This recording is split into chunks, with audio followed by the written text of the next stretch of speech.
Everyone else use.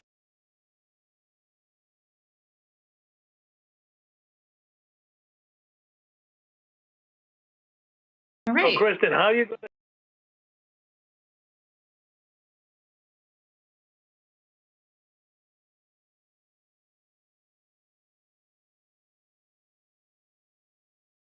We'll go ahead and get started. Welcome, everyone. This is Kristen Vincent, Chair of the Westborough School Committee. The meeting of the Westborough School Committee is called to order. Today is Wednesday, March 24th, 2021.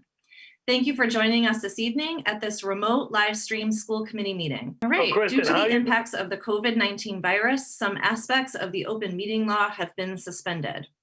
Pursuant to Governor Baker's March 12, 2020 order suspending certain provisions of the open meeting law, General Law, Chapter 30A, Section 18. Welcome, everyone. This is Kristen Vincent, Chair of the Westborough School Committee. The meeting of the Westborough School Committee is called to order. Today is Wednesday, March 24th, 2021. Via remote participation. Thank you for joining us this evening. No in-person attendance of members of the school committee meeting will be permitted. Due to the every effort will be made to ensure that the public can adequately access the proceedings as provided for in the order. Pursuant to Governor Baker's March 12, 2020 order suspending certain provisions of the open meeting law via television law. We'll go ahead and get started. Welcome, everyone. This is Kristen Vincent, Chair of the Westborough School Committee. The meeting of the Westborough School Committee is called to order. Today is Wednesday, March 24th. Persons who would like to listen to or view this meeting. Thank you for joining us this evening. No in-person attendance of any votes we take this evening will be permitted. Due to the every effort will be made to ensure that the public would like to speak at upcoming proceedings as provided for in the order. Pursuant to Governor Baker's request prior to the start of the order, suspending school-committee at westboroughk12.org. Thank you to Westborough TV for covering the broadcast tonight. And as a reminder, a recording of this meeting can be accessed from the Westborough TV website or YouTube channel at any time after the meeting. We have with us tonight Superintendent Amber Bach, Assistant Superintendent Dr. Daniel Mayer. Our Director of Finance and Administration, Irene Oliver, should be joining us shortly. We have the Vice Chair of the Westborough School Committee, Steve Durrett. We have school committee members Sarah Dulay, Lisa Edinburgh, and Raghu Nandan. Our student representative is Kyla Kamugu. Our recording secretary is Jen Benton. And we have staff from Westborough TV handling the broadcast and recording of the meeting. And we have some guest speakers tonight. We have Brian Callahan, principal of Westborough High School. We have Westborough High School assistant principals, Matt Lefebvre and Jessica Barrett. Chris Martin, our director of fine arts. Karen Forrest, a member of the faculty at Gibbons. And Peter Dunbeck will be joining us from the Climate Action Task Force. So a busy evening full of really great speakers. We're excited to have some guests here. I'll go over the agenda. We will have an approval of minutes from March 10th, 2021 regular session. Then we'll have the superintendent's report and reports from the assistant superintendent and director of finance and administration. We'll have school committee member reports, building project updates, citizens requests, and then our COVID-19 impact update, which includes a data dashboard review. That link is always there for us. We'll hear updates on the high school moving to full in-person learning next month. We'll hear plans to return to in-person school committee meetings next month. And we'll have an update from the Fine Arts Department. Then we will have the pleasure of recognizing Karen Forrest for her MICA Hall of Fame Award. We will hear about a timeline for redistricting plans for after the new Fales building opens. We'll have a spring athletics update on the fall 2 season and just a review of the lights and sound system at the stadium. And then we will round it out with a presentation on the Climate Action Task Force, a summary of their final report.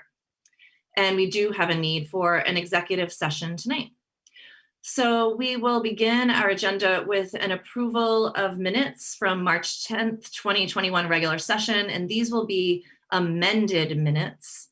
Is there a motion first? I can make a motion to approve the March 10th regular session minutes. Okay, amended minutes. Amended minutes, sorry. Thank you. Is there a second? I'll second. Okay, and I know, Lisa, you had some amendments. You want to go ahead and share those? I do. Under COVID update on page 2, 4th paragraph, it should read in the last sentence, and grades 9 through 12, 10% were in remote learning. On page 3, first paragraph was supposed to read, 7th and 8th grades start 5 full days, April 26th, possibly as soon as April 12th. On the same section, page 3, under Principal Foley's comments, the last sentence at end should read, or possibly April 12th. And on the same section, page 3, under Ms. Edinburgh, the second to last paragraph should read, Ms. Edinburgh asked about the number of students in a classroom greater than 18. Mr. Foley commented that there are numerous more classrooms greater than 18 versus the number of classrooms greater than 20. On page 4, paragraph 6 should read, Ms. Edinburgh commented that the school council, as in SEL, is made up of parents that happen to be a mix of school psychologists, therapists, and counselors. The mission of council, the school council, is to disseminate information to families and integrate the lessons with parents at home. The SEL department, or social emotional learning department, will host a wellness parent series this spring. And the rest is correct. Okay, thanks. And I also had an amendment on the second page under my school committee member report. It should say, thank you to the groups who have collected and brought parent feedback to the superintendent's advisory council meetings. So, and Lisa and I both sent those to Jen, so those updates will be made. Any other discussion about the approval of minutes? All right, we'll do a roll call vote. We'll start with Sarah. Dule, yes. Raghu. Nandan, yes. Lisa. Edinburgh, yes. Steve. Right, yes. And Vincent, yes. So 5-0, those minutes are approved. So I will turn the meeting over to our superintendent.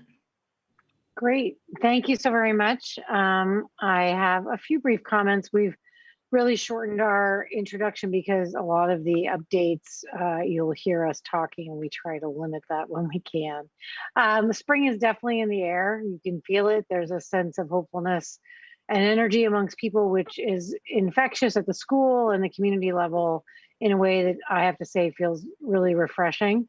I was up at the high school this weekend and all the tennis courts were full and people were walking and both fields were busy and downtown was also abuzz. So it felt really almost normal.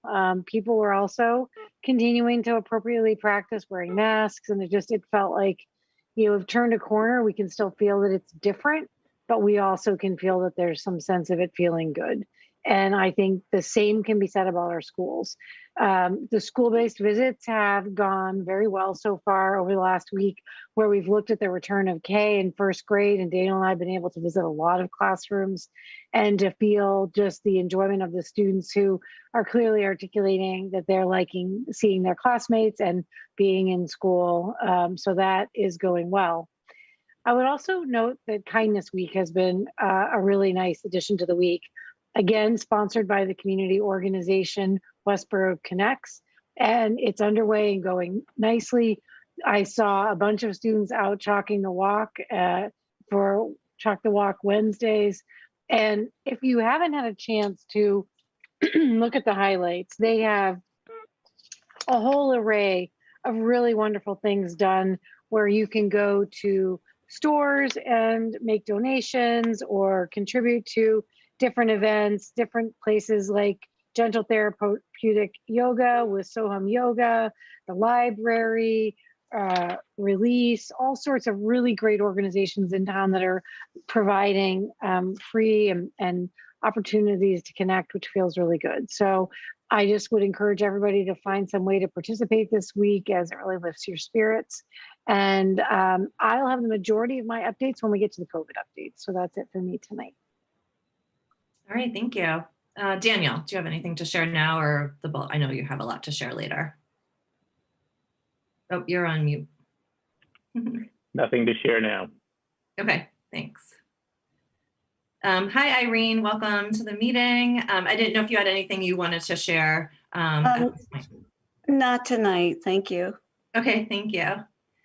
So we'll move into our school committee member reports. I don't see Kyla here right now, but if she jumps in, we can bump over to her. But I'll turn it over to Sarah if you have anything you want to share.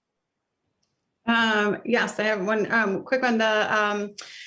Huckamucka Pond Reuse Committee has been activated. The pond is back in the hands of the town, and it is has been deemed decontaminated. So the committee met last week, and then I am the school committee representative on the committee. And next week we are going over to the pond to take a look around. So the pond is of interest to our third graders who, when they do their Westborough unit and they take the bus trip around town, I'm not sure if we're able to pull that off the last couple of years, but they learn the legend of the pond and they drive by the pond. So hopefully in the near future, maybe they could stop and take a visit to the pond. So I'll keep you updated on the happenings of that committee as they unfold. And then the other thing I was going to mention, someone else might mention this too, and I don't have the date. I think it's next Wednesday. The Square One presentation that Mr. Anderson talked about last week with the 4 former students talking about mental health is a free program open to everyone via Zoom, and there's links in a bunch of different places. And I think we sent it out a couple times too. So I would suggest that anyone who can take a look at that next week. And that's all I have. We'll send the link again a couple times as well. But if you can't find it, call your school. They'll help you. It's some amazing students, and I think it's going to be a great program. Thanks. Raghu, do you have anything to share? Nothing tonight. Okay. Thanks. All right, thank you. Lisa. Yes, I have a couple of things, or a few things. One is with the coming in for full-in students, the busing transportation guidelines had changed by DESE, and although we haven't talked about those specifics, they did lift their mandate for 1 person per seat in the bus.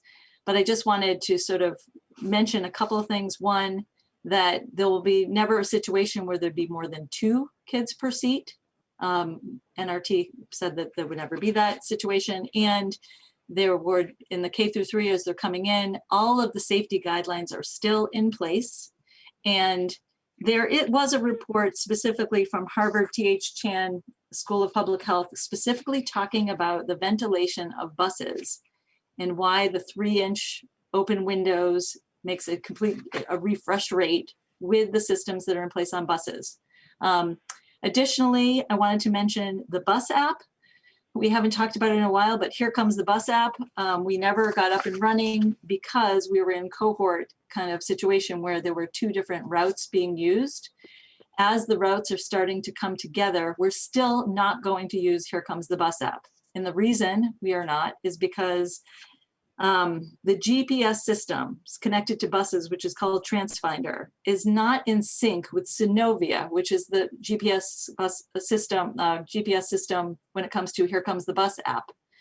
And what we've learned from our neighboring town of Northborough, Southborough, is that it is very, very glitchy, and it is not very useful. I wanted to let everyone know that NRT is actually testing out another bus app in Gardner right now in order to perhaps have a new bus app starting in September. So I just wanted to put it out there. Not going to happen this year. It sounds like Here Comes the Bus app. I'm sort of in some ways glad we never started up with it, because it sounds as if that was not a well-functioning app. And hopefully for the future, we'll have a better solution for that. And that's an update about buses.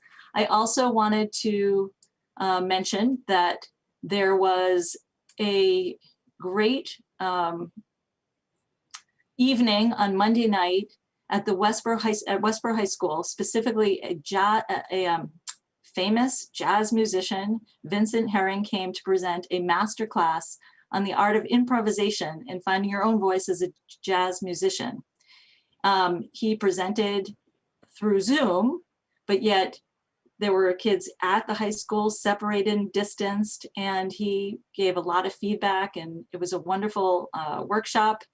And this was provided by a grant from WAFIA. And if you don't know what WAFIA is, it's the Westborough Fine Arts Education Association. It's a parent organization. So if you have a fine arts child, please feel free to check them out and join their organization. So they brought this wonderful program to students this past Monday night. And you're getting a thumbs up from Chris. If I may interrupt, there was a lovely soloist, I believe, that evening as well, Mr. Will Edinburgh. There was a Will Edinburgh there. Very exciting. And finally, I did want to make a comment. I noticed I've been trying to decide how I wanted to speak about the situation that's happening with our Asian American community. And I thought that the Westborough Diversity and Inclusion Committee, as well as the Westborough Youth and Family Services and Westborough Youth Commission, which includes students from Westborough Public Schools, had a really important statement.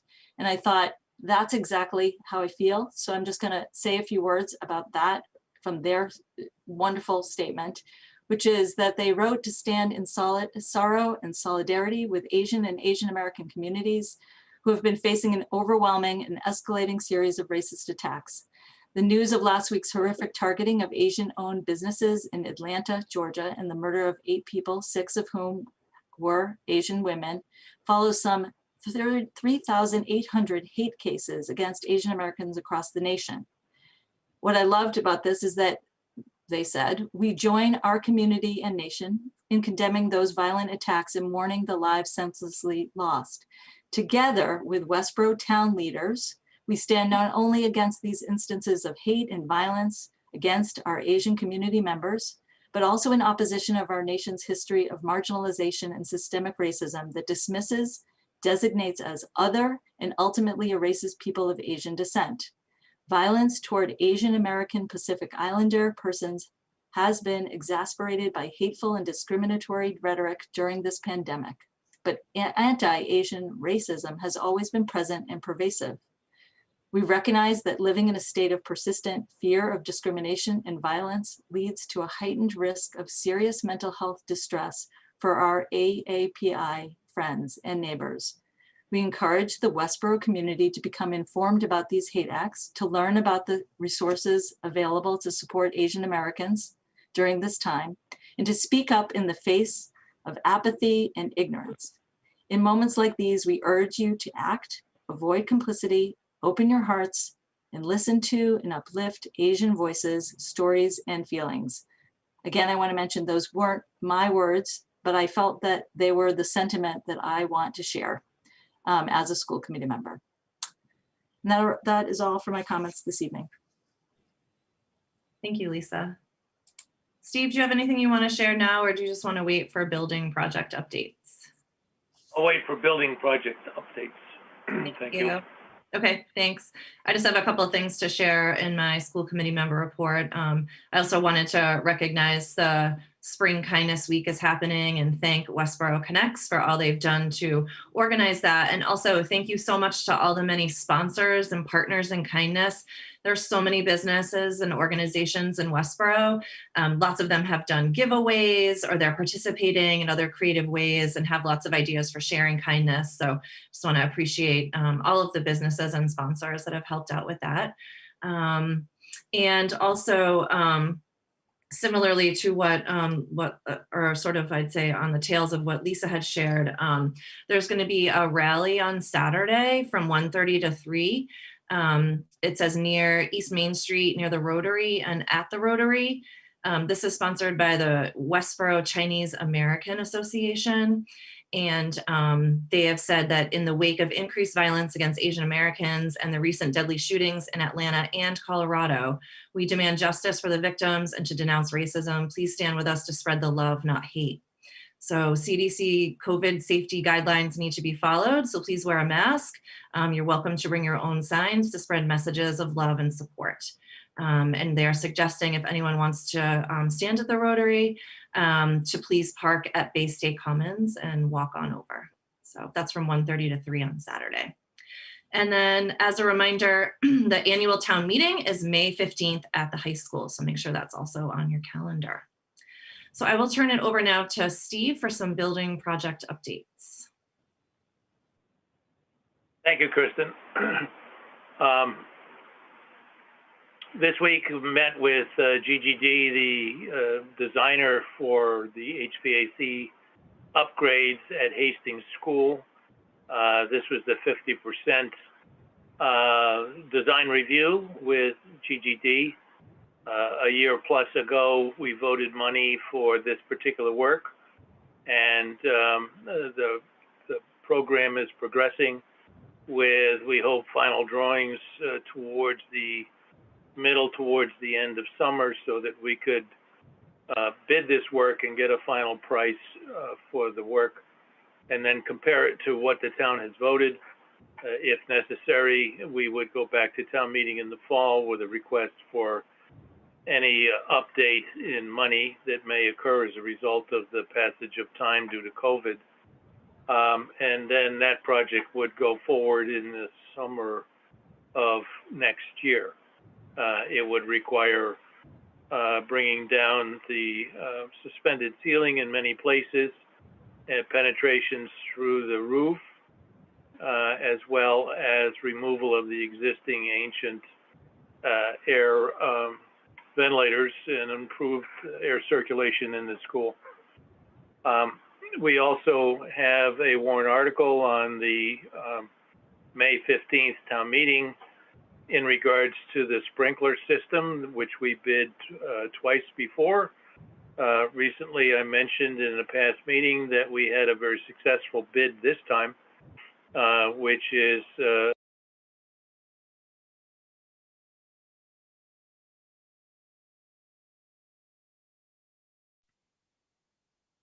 I think I just the lost that. sprinkler system. There you go. Also at Hastings. Steve, Steve, we couldn't hear the little bit of the end of what you just said. You cut out. Okay, well, I don't know why, but I guess it's the mole that's in everything these days as far as the system's concerned. Anyway, so at the end of the effort relative to the sprinkler system at Hastings, it was a successful bid. There is an article on the warrant to update the amount of money necessary for that, and we hope that the town will vote for that. As far as the failed school is concerned, masonry has progressed well. They're on the east facade of the building now, with the other details to follow shortly. Windows arrived recently. They're sorting those out. They all arrived in one giant shipping container. And so windows will be going into the building shortly. We did talk in the past meetings about potential delay for the work. At this point, it's being sorted out by Gilbane, the construction manager, with certain efforts, I guess, in being utilized to increase productivity of the contractors, so that in fact we will meet our school deadline. At least that's the belief at this point in time. And you know, the work continues inside and outside.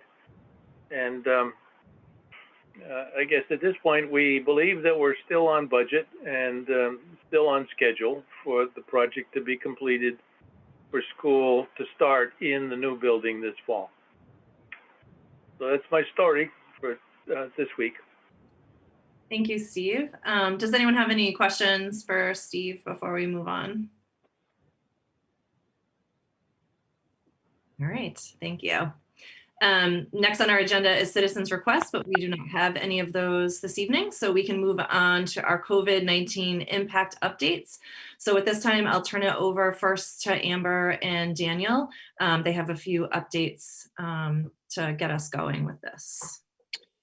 Thank you very much. So we will step you through where we are with reopening work and a couple other important updates, and then we'll turn it over to the high school, which will take the majority of the COVID update time tonight, as well as a secondary follow-up from Fine Arts.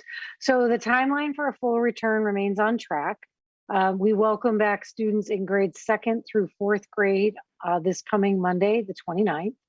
5th and 6th will follow the following week on 4/5.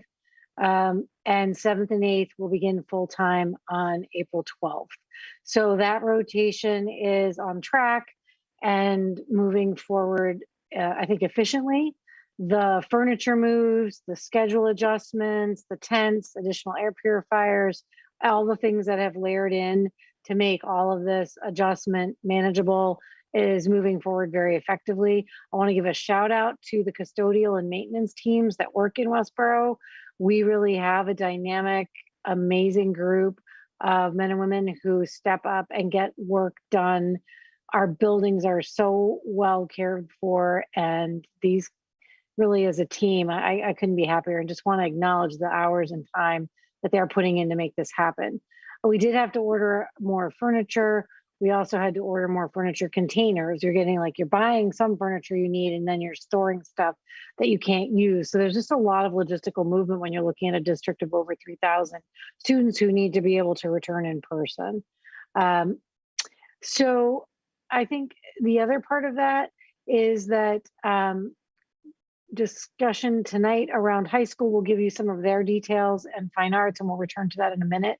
But I also want to recognize that vaccination has continued to move forward very effectively with our faculty and staff. We're currently at about 73% who have reported their appointment schedule or completion of vaccination, which is very exciting. I think it has lent a very much needed emotional lift for faculty who have been working tirelessly for the last year and a half in circumstances where many of them felt their families or their personal health were compromised and so at risk. So they're feeling really fortified by the arrival of vaccination. I do want to talk briefly about pool testing. We've been doing a lot of research on it. You did a vote last week and charged me to move forward that I could award the bid should we decide that it was advantageous. And we were going to survey families, and we were going to talk to the Board of Health. We've accomplished both of those. And given the data, I would like to just update you on a recommendation. So for pre-K through 12, we currently only have 22% of our total in-person people interested in participating in pool testing. And that is spread fairly evenly across all of the schools. So roughly 21% of the high school students that would be returning would be the number interested in participating in weekly pool testing. We discussed it with the Board of Health and with our safety committee. The safety committee felt that given that low percentage, that if the Board of Health didn't see it as advantageous, they would recommend not moving forward with pool testing, as it would require time, energy, and focus for implementation. And unless we felt that it was going to provide us some clear advantage at a building-based level, that they didn't want to distract or burden people with work that they felt might not really help us move forward. A lot of our nurses, admin staff, secretarial staff would have to be doing a lot of on-the-ground work to implement that. So we wanted to make sure it was value added. We confirmed with the Board of Health in a meeting yesterday. We met with Dr. Ehrlich and the director of Board of Health, and they felt that it was more appropriate to focus those funds in other areas to keep our mitigations in place that we've used, that they feel have served us well, and that they didn't recommend that we needed to move forward with pool testing. So at this time, we'll redirect those funds that were held as part of our CARES money and ESSER 2, some of the grant funding, to reattribute that to other expenditures that we haven't covered yet. And I would imagine by the next school committee meeting, Irene and I will give you a financial update on grant expenditures and where we are. I also wanted to provide a travel update. Recently, there was an update at the state level, and I want to be clear, we will put this in the frequently asked questions. And I want to note, I did not send frequently asked questions this past week. We didn't have a huge number of questions to respond to. And so we wanted to wait till we did the high school presentation tonight, the travel advisory and other changes. And we'll put out a fairly robust frequently asked questions on Friday to families. And we'll include like some of the updates that Lisa gave on busing. We'll include the travel notes. We'll include some recent safety updates, as well as all of the highlights that are provided tonight by the high school and fine arts. And then the range of questions that we collect from superintendent's advisory on Friday morning. In looking at the travel, I want to be clear that as of now, we're maintaining the majority of our current practices with just a few changes. This will be reiterated when I give you the frequently asked questions on Friday. We will be doing the attestation form when you return from vacation. We want families to record and attribute for us where they've been and what procedures they've been able to use so that we know students are returning to school and ensure the safety of other students and faculty. If you leave, and this is the current, we will follow the function of the change at the state level. If you leave for less than 24 hours for Massachusetts and return, you have no restrictions. So if you're traveling in the direct New England area and you are gone in whatever part of the time you're gone, 3 o'clock one day to 3 o'clock the next day, it's not that you can't stay overnight. It's not that you need to be gone no more than 24 hours. You do not need to return with any restrictions. If you leave Massachusetts for more than 24 hours, we will continue with a PCR test and quarantining. The state really echoes that as the majority of practice that they see maintaining in place as well. They have relaxed, not getting fined and a couple of other things, but I don't think they were really enforcing that. So they gave up aspects of the coverage that really hadn't come to fruition, but they left the guidelines in place. If you are fully vaccinated, you can travel without having to test or quarantine. Children under 10 do what their parents do. So if a parent is fully vaccinated and travels, the child returns and does not need to quarantine. So you can follow the practice of your family if you're under 10, because your most direct exposure is with your vaccinated family, I guess, is their protocol. We will allow and follow that. Otherwise, we expect people to attribute the same practices that they've used, which is to get a PCR test and to return after you get a clean test. So those will be the practices we have in place. We will reiterate those in the frequently asked questions on Friday. So those are our most recent overview. Implementation K-7 is moving smoothly based upon past presentations. Pool testing will not be implemented given the low percentage of interest. Vaccinations are at a very high rate and moving forward, and travel updates will be provided in the frequently asked questions on Friday. So I feel very good about where we are. I continue to check in with other districts. We are right on track with either beginning before other districts. I think our high school return is very advantageous to some of our surrounding districts. I think we'll be returning for high school on 4/26 at the same time that Northborough, Southborough is slotted to begin.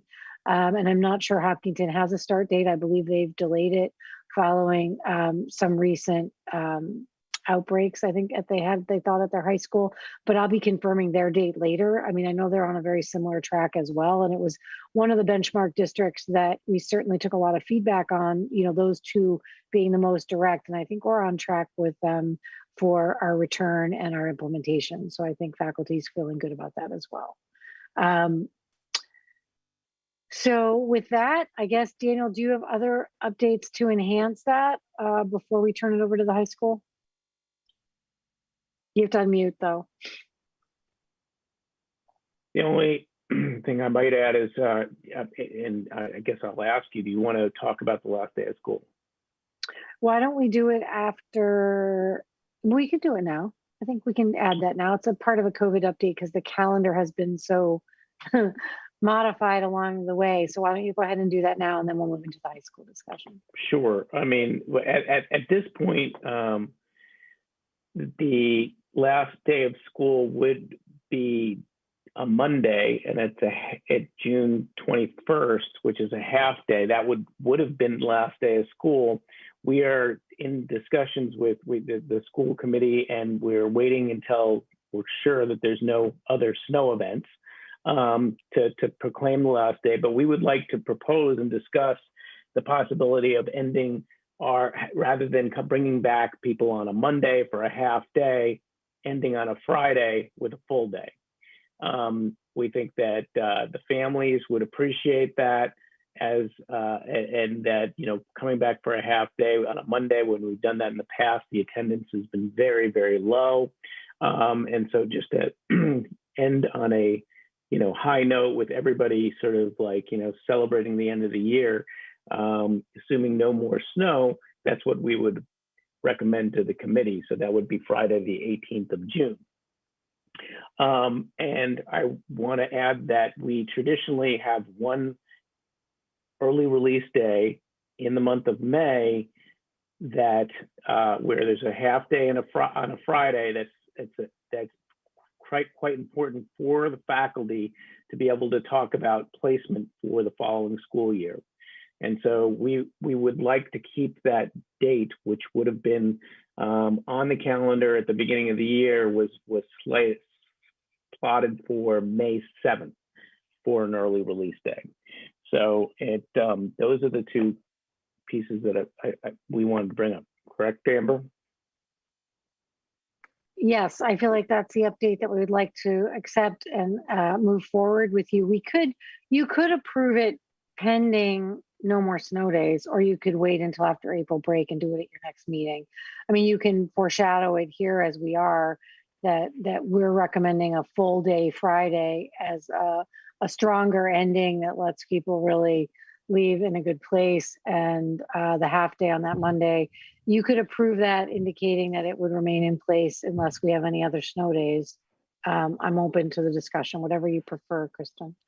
Why don't we vote at the next school committee meeting? So we'll do the vote on April 7th, and that just follows our predictable pattern where we, introduce a calendar change and wait a couple weeks and then vote on it. So, so we're considering the last day of school being Friday, June 18th, and that would be a full day of school. And then we are considering having an early release day on May 17th for placement. May 7th. May 7th, sorry, May 7th. That's okay. For placement, and so staff can do that work in the afternoon. Okay. Yeah. All right, so we'll put it, go ahead, Raghu. Christine, only thing is, my take is, if we approve it today, it'll give the parents some time to book plane tickets and probably get good prices on that. The sooner they book it and plan for their vacation, it'll give them a chance to do that. The sooner we do that, the better. It finalizes that plan to the parents and gives them a chance.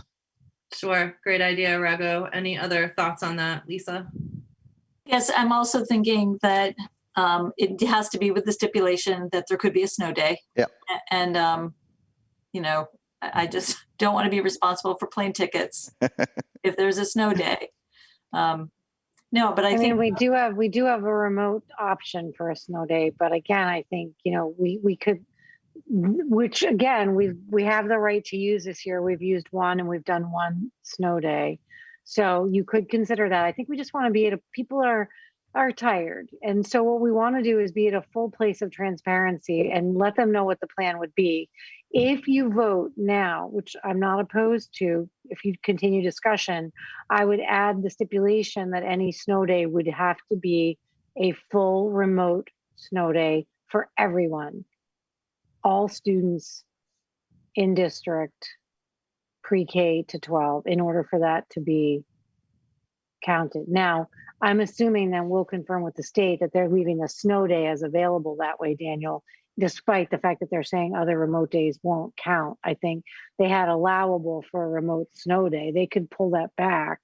And again, I think the chance of a snow day, knock on wood, is relatively small, but Sarah? As far as I know, sorry. No, you go. No, finish with that. I don't think that the state has pulled back from the option of doing a remote day on a snow day this year. I was going to say, I'd rather wait to vote if we could, because our next meeting actually is April 7th. It's not after break, so it's only 2 weeks away. And I don't know, we always find blind spots. And then after April 7th, I believe after April 1st, we don't even have to do snow days, right? Isn't there some, you don't have to make up snow days, I believe, if it's after April 1st. That's a rule somewhere that we talked about in the past. So then we would be past that point.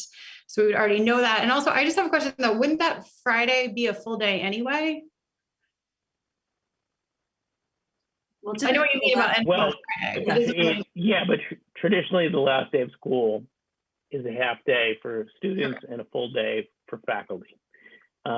We would be asking our students to be there for a full day, and the faculty know that because they're not carrying over till Monday, that that would be okay.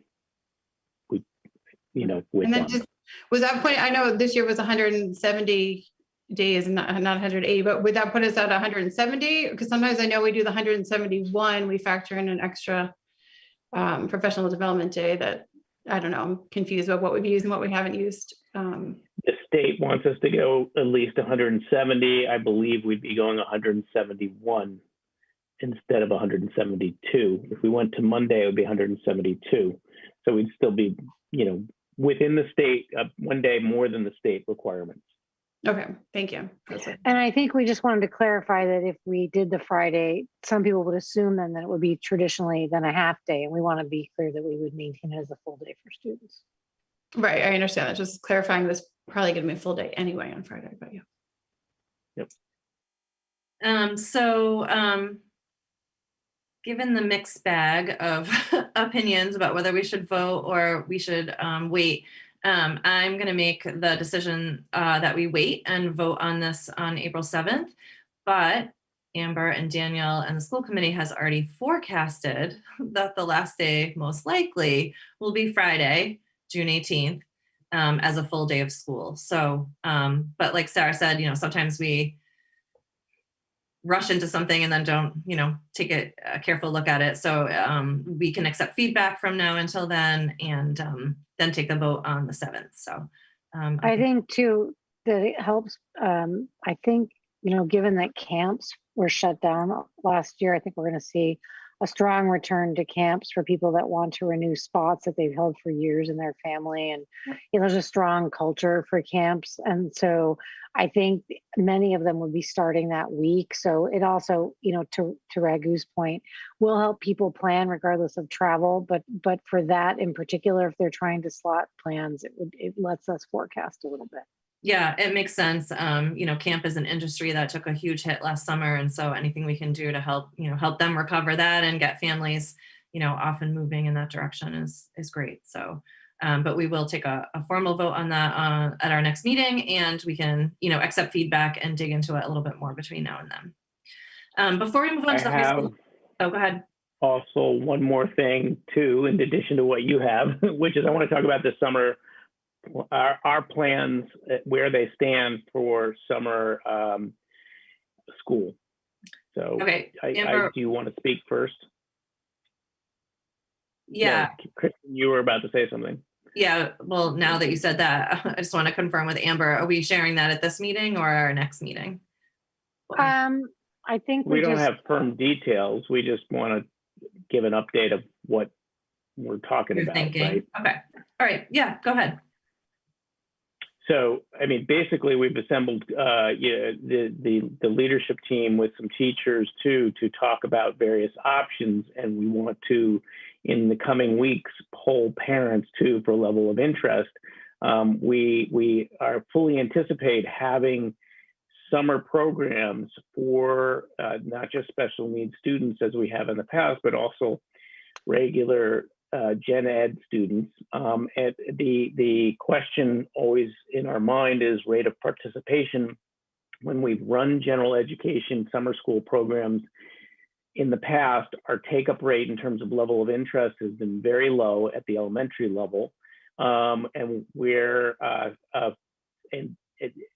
not anticipating that it would actually be higher, that it might actually be lower than usual because of a burnout rate. But so we want to be thoughtful in how we plan and spend our money in terms of, helping our students recover, and whether or not that money should be spent during the summer as opposed to next fall is a question on the table. So if we build a complex summer program and put a lot of money into hiring teachers, and then parents don't take advantage of it, then we don't have the funds to use next fall for hiring staff to help to keep class size lower and have extra support. So within the next couple of weeks, there will be a lot of activity and a lot of updates to parents and also our faculty about our potential, structures for how we would run programs this year. K through 12. So anything I missed there, Amber? I know specifically there's an area, I think, again, like high school credit recovery and some work and some targeted support is going to be a high priority. And I want to forecast that early, that kind of credit recovery work is going to be best delivered by our own faculty. And they're very invested in wanting to make sure that they're working with our students who struggled and need that recovery. So I want to be clear that that's K through 12 and also 7 and 8. They're feeling pretty strongly that they want building-based programming. So it's going to vary based upon interest, need, intensity. We will also, we will have a balance of fall opportunity as well. And, we will come back to you with proposals around those different types of plans. We need to assess need at all of the stages. And, I think just being clear with you, you're going to get a lot of forecasting on it, and we'll be working with faculty and asking families for their level of interest and commitment.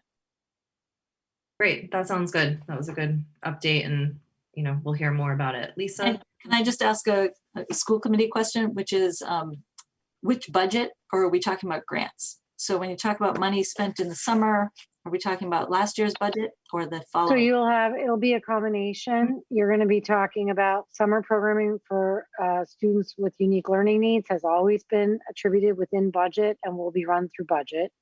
Any recovery-based work that will be utilized related to credit recovery and things related will all be expended against COVID grant funds, is our hope. And again, you have new funding coming our way, and we can roll some of it forward, and we want to balance out a use of both. Okay.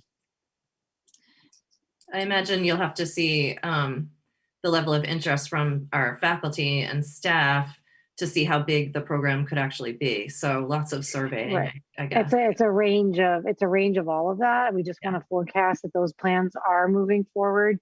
People are going to have to demonstrate a little bit of patience, focus on full return work and getting into that spring rhythm while we do assessments, map out some ideas, and then track the funding into a range of plans. And then that's why at the next meeting, I told you can expect a budget update as well. So we can look at the targeted application of funding, projected funding against different grants. So next meeting we'll have kind of less on opening because those plans will be in place, and a lot around funding and projection to end of year and summer. Okay? Yep, that sounds good. All right. Thank you. Can we ask any other questions about the COVID update?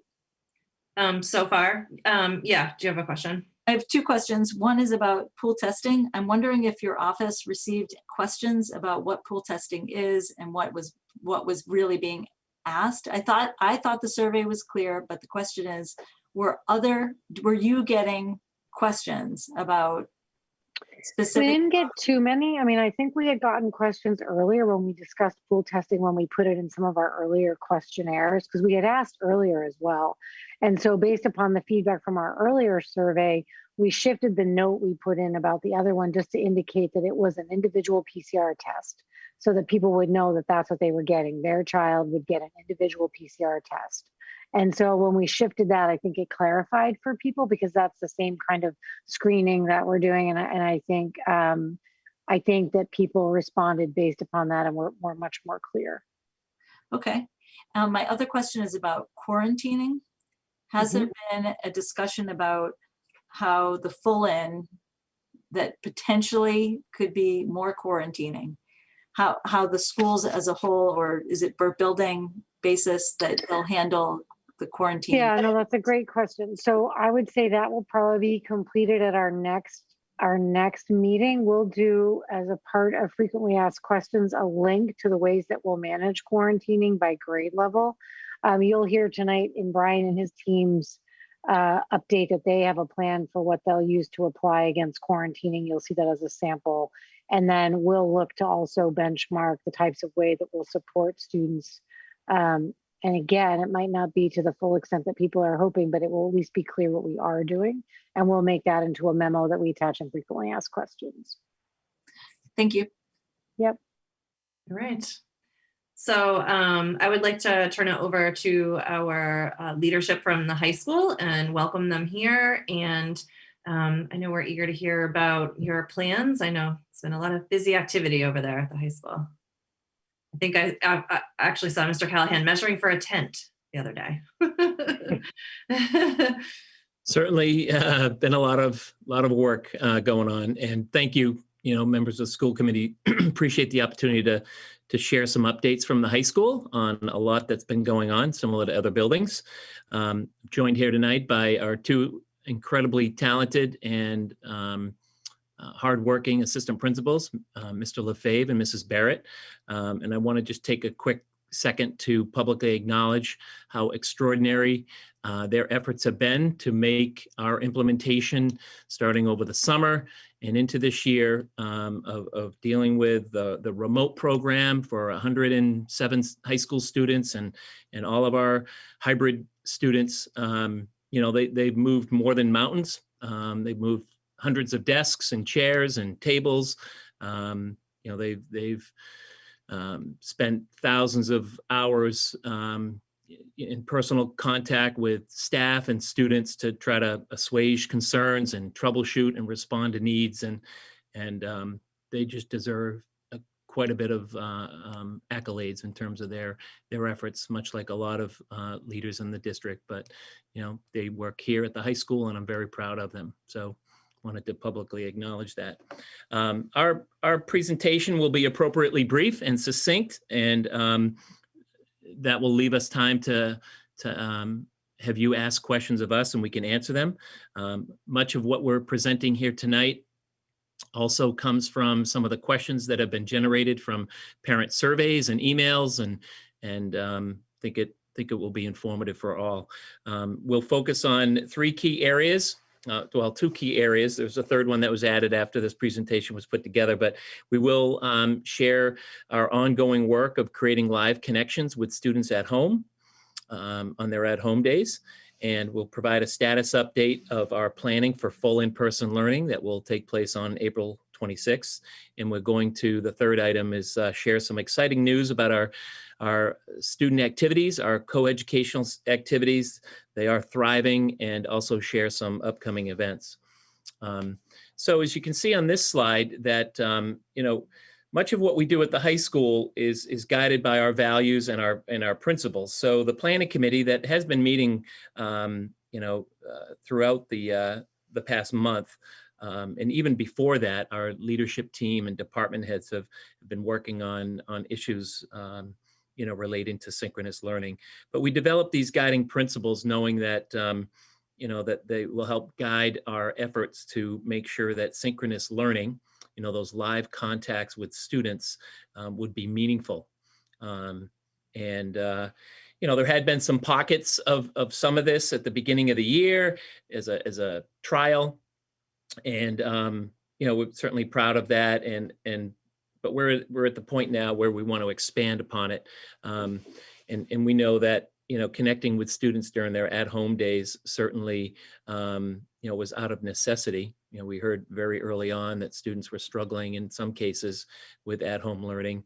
And we found that connecting with them and they having somebody to bounce some ideas off were definitely great for scaffolding the academic workload.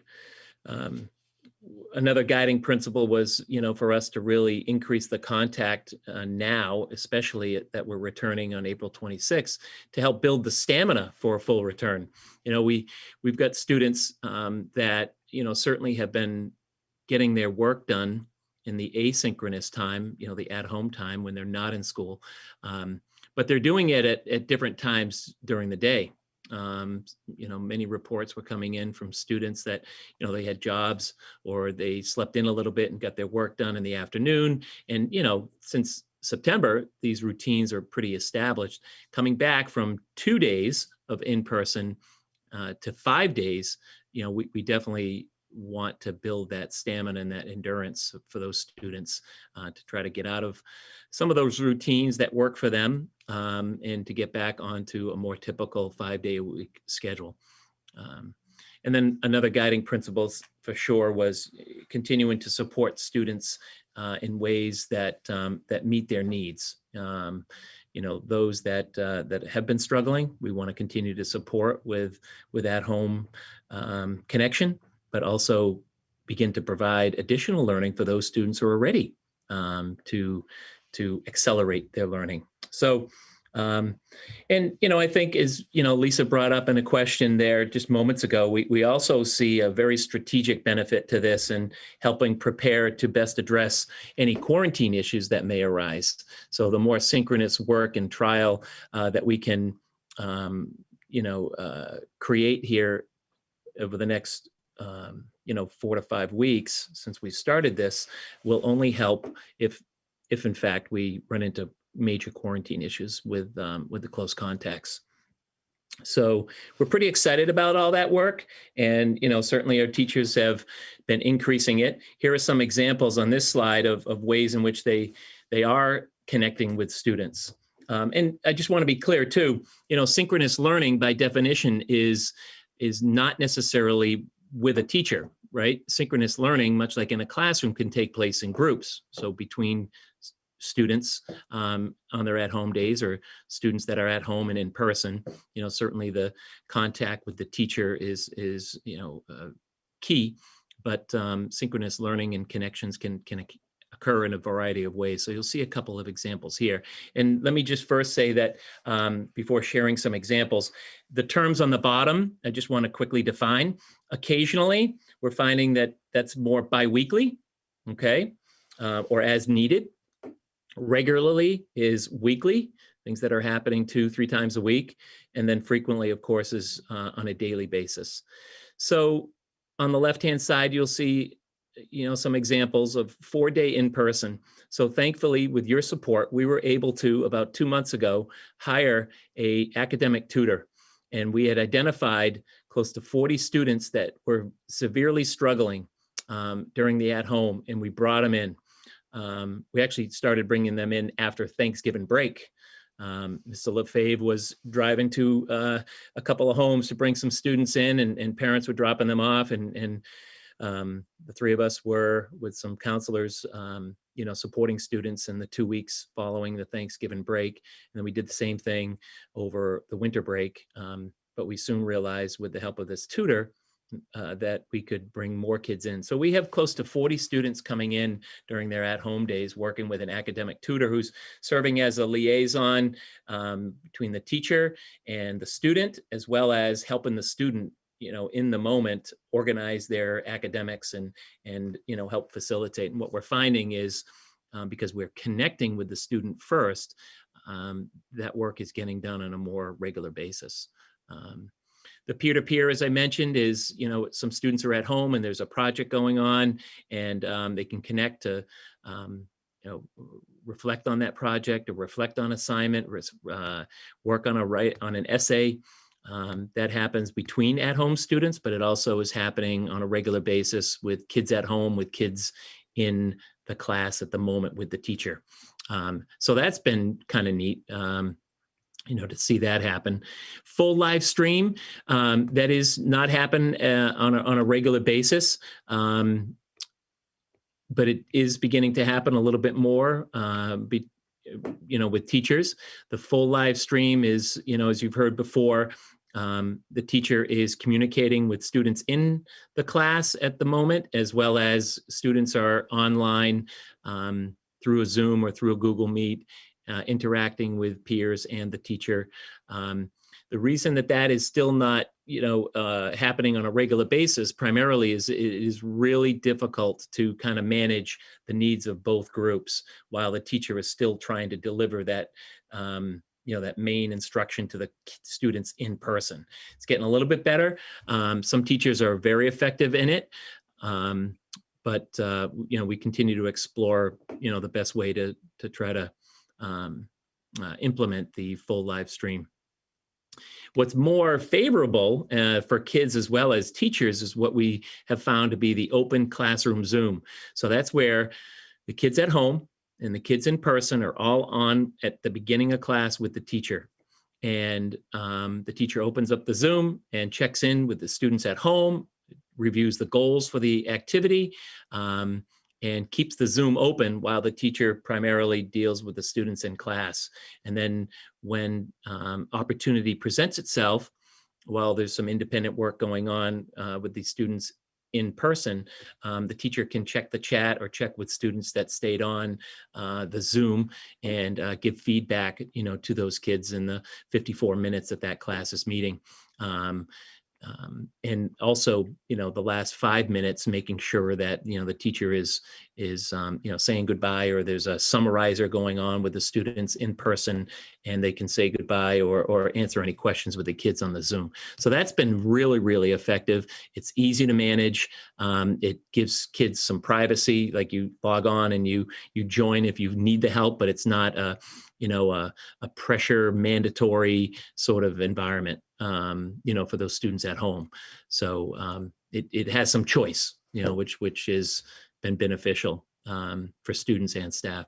The project-based learning, similar to the peer-to-peer, although just happens kind of naturally, organically, that when there's a project going on, or some research or preparation for a Socratic seminar activity or a lab, students in their at-home days are on their own connecting with the class Zoom link, and not really monitored, by the teacher. Sometimes they FaceTime each other too, that, in their handheld device.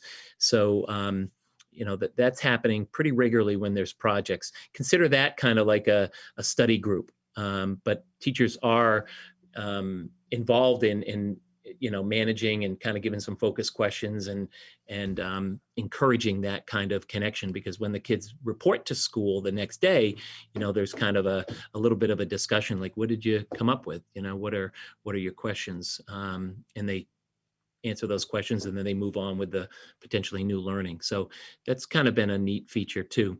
The Educator Help Desk. So we have 2 paras and 2 teachers that are available at specific times during the day.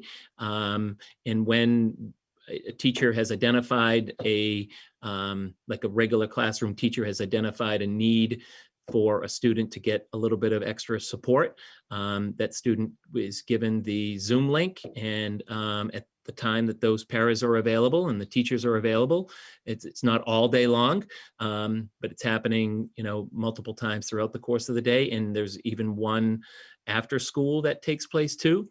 And ideally, kids get the link and join in to get the extra help that they need from, a teacher or a para.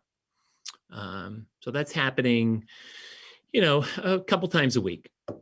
Counselor check-ins is exactly what you see on that screen. That basically is where our school counselors, rather than taking students out of the class when they're here, are having those meetings during their at-home days. And those are happening very, very frequently. Next slide. Similar with our students that need a little bit more tiered support, that have either a diagnosed mental health issue or need that more intensive support. There are individual and group therapy sessions taking place as well. Toot our own horn a little bit. We have admin office hours. We have 4 sessions during the week for students at home on their, the Cardinal cohort when they're at home, and the Navy cohort when they're at home, 1 in the morning, 1 in the afternoon, and we all take turns getting on. That's been great. Kids join a couple of minutes, get their question answered, and then they move on. A lot of it has been around course scheduling that recently started a few weeks ago, but we actually really enjoy that quite a bit. There are also similarly teacher office hours, much like after school help, but virtual style. So there's a couple days a week that teachers are available after school. Teacher directed extra help. So if this, what this has kind of morphed into, and I think this will soon become regularly to frequently, but so if a student has missed a class, their in-person day, for example, then the teacher and the student have worked out that, oh, do you want to join by listening into, your at-home day? Like you missed your in-person day, you're now at home. Would you like to listen in? So the teacher and the student get on the Zoom. The teacher turns the camera, the laptop away, so no one knows, in the class who's listening. And it's really private, really discreet. And the student can listen and take notes, and then check in with that teacher, at the end of the class or via email or what have you. There's also teachers using their prep time to connect with students that might have missed a day. So we think that this can be something that, especially if we run into major quarantines and live stream becomes, still difficult to manage, that at least opening the Zoom, let kids listen in and then follow up with any questions that they may have. So that's, I think, going to be something that will quickly become a very popular option. And then, of course, our tech department that is, again, incredible. They have an open tech help desk and kids are on there, staff are on there, when there's a tech issue. So we find that this is a pretty robust set of options for students to connect. And we're very proud that we're increasing this, and obviously for the reasons stated on a previous slide, there's great opportunities for these connections with using this technology. So we're happy about that. Kind of moving on past synchronous, we're going to phase into our planning to return, our status update. So again, some primary goals of our full in-person are right there in front of you. I can't state enough that we are so excited that we're getting all our kids back. I mean, we're a little nervous too, because it's going to be kind of new again. And we haven't done this since, February of last year. But there is obvious and a strong sense of optimism from our staff, teachers, counselors, administrators are excited. Students, I think, generally are excited. They have some of their concerns, and we surveyed them today, and we'll survey the Navy cohort tomorrow. They have obvious concerns too, like we do, with too many people. It's going to feel weird. I haven't seen them in a long time like this, but we're going to transition them safely, and we're going to manage this return. We've already started assessing and supporting students' academic and social emotional needs. We got their feedback from these surveys that we will very, very thoroughly address. Teachers are already working on some of these things within their classroom.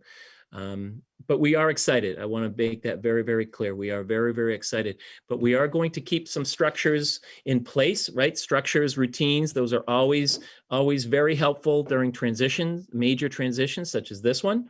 So while it's complex, like all the other buildings, to get our high school ready for the return, it's these primary goals that will guide our return and our planning, and we're very, very excited about it. So regarding I guess pacing, we've heard, get back to normal. Well, I mean, there's no way on April 26th it will be back to normal, right? It's going to be more typical, which we're excited about, but it won't be normal. But it will naturally, the pacing of learning and the pacing of assignments, that will naturally increase. Okay, it's just not going to all of a sudden be this incredibly intense amount of work, that maybe kids are more used to in previous years. But we'll get there. But that pacing and that increase in the workload will be natural, and we're going to phase it in. The expectations, the assignments, the assessment, much like how we started this year, we will have mental health and social emotional learning in mind. We're already doing some of these things now, and we'll phase in the the pacing. But we're excited about that, because as you'll see on on the next slide, we've got some examples that we want to share with you. Okay, so we kind of categorize this. I mean, there's a lot going on, as you know, and I just wanted to bring some kind of clarity to the process. So we broke it down into 5 categories. The health and safety, our health and safety of everybody is the primary focus, and those protocols will remain in place. Cleaning, social distancing, we'll have more, students in our hallways and in our classrooms, but we will maintain mask wearing to a high degree. We will keep people moving. We'll encourage social distancing, and we'll have our 5 W's that we'll remind people of, which maybe you've seen in some of my newsletters, but it's wear your mask properly, wash your hands, wait, meaning 6 feet apart from each other as much as possible. Wipe equipment and machines down when you're done. And the fifth W is we are Westborough and we're going to get it done. So Amber referenced it earlier, vaccinations. I would, I don't have a solid percentage, but if it's not 90%, it's over 90% of teachers that are vaccinated, at least one of two or fully at this point in time. And by April 26th, the expectation is that, we'll be near or at 100%, double dose for those that got the 2-dose vaccine. So what a relief it is. It really is. But we're ready, regardless of that. And I'm very excited to greet people on the 26th. So I'm going to ask Mrs. Barrett, Mr. Lefebvre to chime in. They've been patiently waiting. Thanks, Brian. Hi, everyone. Thank you for having us here tonight, school committee. I'm excited to talk about the students' transition this evening. I think we can all agree this is an important, exciting, and perhaps a little bit daunting transition for our students. So we've been doing a lot of planning to make sure that we support them and make them feel comfortable and ready for the return on the 26th. So what's happening right now is that school counselors are planning for checking in with each of the students on their caseload through a questionnaire prior to students' return. That way they have an idea of their individual students' needs and what their students are hoping to talk with them about or share with them prior to coming back on the 26th. That way, when they do come back on the 26th, we can be ready with the feet on the ground, ready to talk with them and work with them. Support staff and counselors have been meeting regularly with students all year, as we mentioned before. So conversations are happening with students who tend to be more anxious about COVID and who have needed a little bit more preparation for any kind of a return when we came back to hybrid. And then the same thing for the 26th return to all students in person. Students have also been talking with administration, with their classroom teachers about their feelings and thoughts related to a return. And it sounds like, from what I've heard from teachers, students, and staff, that these conversations have been really productive. Students feel connected to a lot of the staff here. And so I think as those conversations continue to happen, students will start to feel more comfortable, if they aren't already, about returning. And there are a lot of students who are sharing their excitement about coming back and about seeing all of their friends together and about being outside waiting for buses all together. So there really is a range of responses to the return, and we're preparing for all different types of students and their needs. Speaking of, Brian had mentioned earlier the survey that we sent out to students that they're going to be taking today and tomorrow. So far, we have 281 student responses, and I was reading through some of the responses earlier. There really is a range of feelings as we sort of anticipated about the return. And I really appreciate seeing that students have seemingly been very honest about their thoughts, their feelings, the feelings of their peers. And so I think those surveys will be really helpful in allowing us to understand how the students are feeling and what we can do to make sure we're making them feel comfortable with this transition time. We definitely recognize that it's going to take time for students to get acclimated to the sheer number of people around them once they're back in the halls in the classroom. So we want to remain sensitive to that. And so once students are back on the 26th, I think we'll continue to assess their feelings by talking with them, perhaps surveying again, but just wanting to maintain connection to be sure that we understand how they're feeling once the return has happened. So really, it is important to us that the students feel comfortable through this process, and we have wanted to make sure that they feel heard as well. Our main method of doing that is this survey. So I do hope that students, if you're listening, please be sure to be honest and candid in your responses, and please feel free to talk with us as well so that we can make sure the transition is a good one for you. Mr. Lefebvre. Thank you, Ms. Barrett. I'm going to ask Mr. Lefebvre to address our daily schedule and the facilities operations, the next two. Thank you, Brian. Thank you, Jessica. And would like to thank the members of the school committee for the invitation to come tonight. We are certainly proud of our planning and excited to welcome back students. So appreciate the opportunity to share our thoughts with you. Thank you very much. We'll start by talking about the daily schedule. And Daniel, if you could maybe advance to the next slide for a moment. You'll see the daily schedule that we've been running since the beginning of this school year. So there's a lot of numbers on this screen, but essentially what you see is that we've been running class periods of 54 minutes in length. The first meal that we're offering to students during the school day is currently being held during period 3. That coincides with our state mandated mask break. So students are offered a meal break during one of those 4 periods during period 3. And then similarly at the end of the day, period 6 is ending at 2:12. And, for the last several months, we've seen this second meal offering time be really beneficial to us. So the high school's been really buzzing between 2:12 and 2:37 as students are picking up their second meal offering of the day, visiting with teachers before their at-home day, just to make sure that they're on the same page in terms of what they need. And so to maintain this routine, I think will be very helpful to everyone. Daniel, if we could go back to the previous screen, please.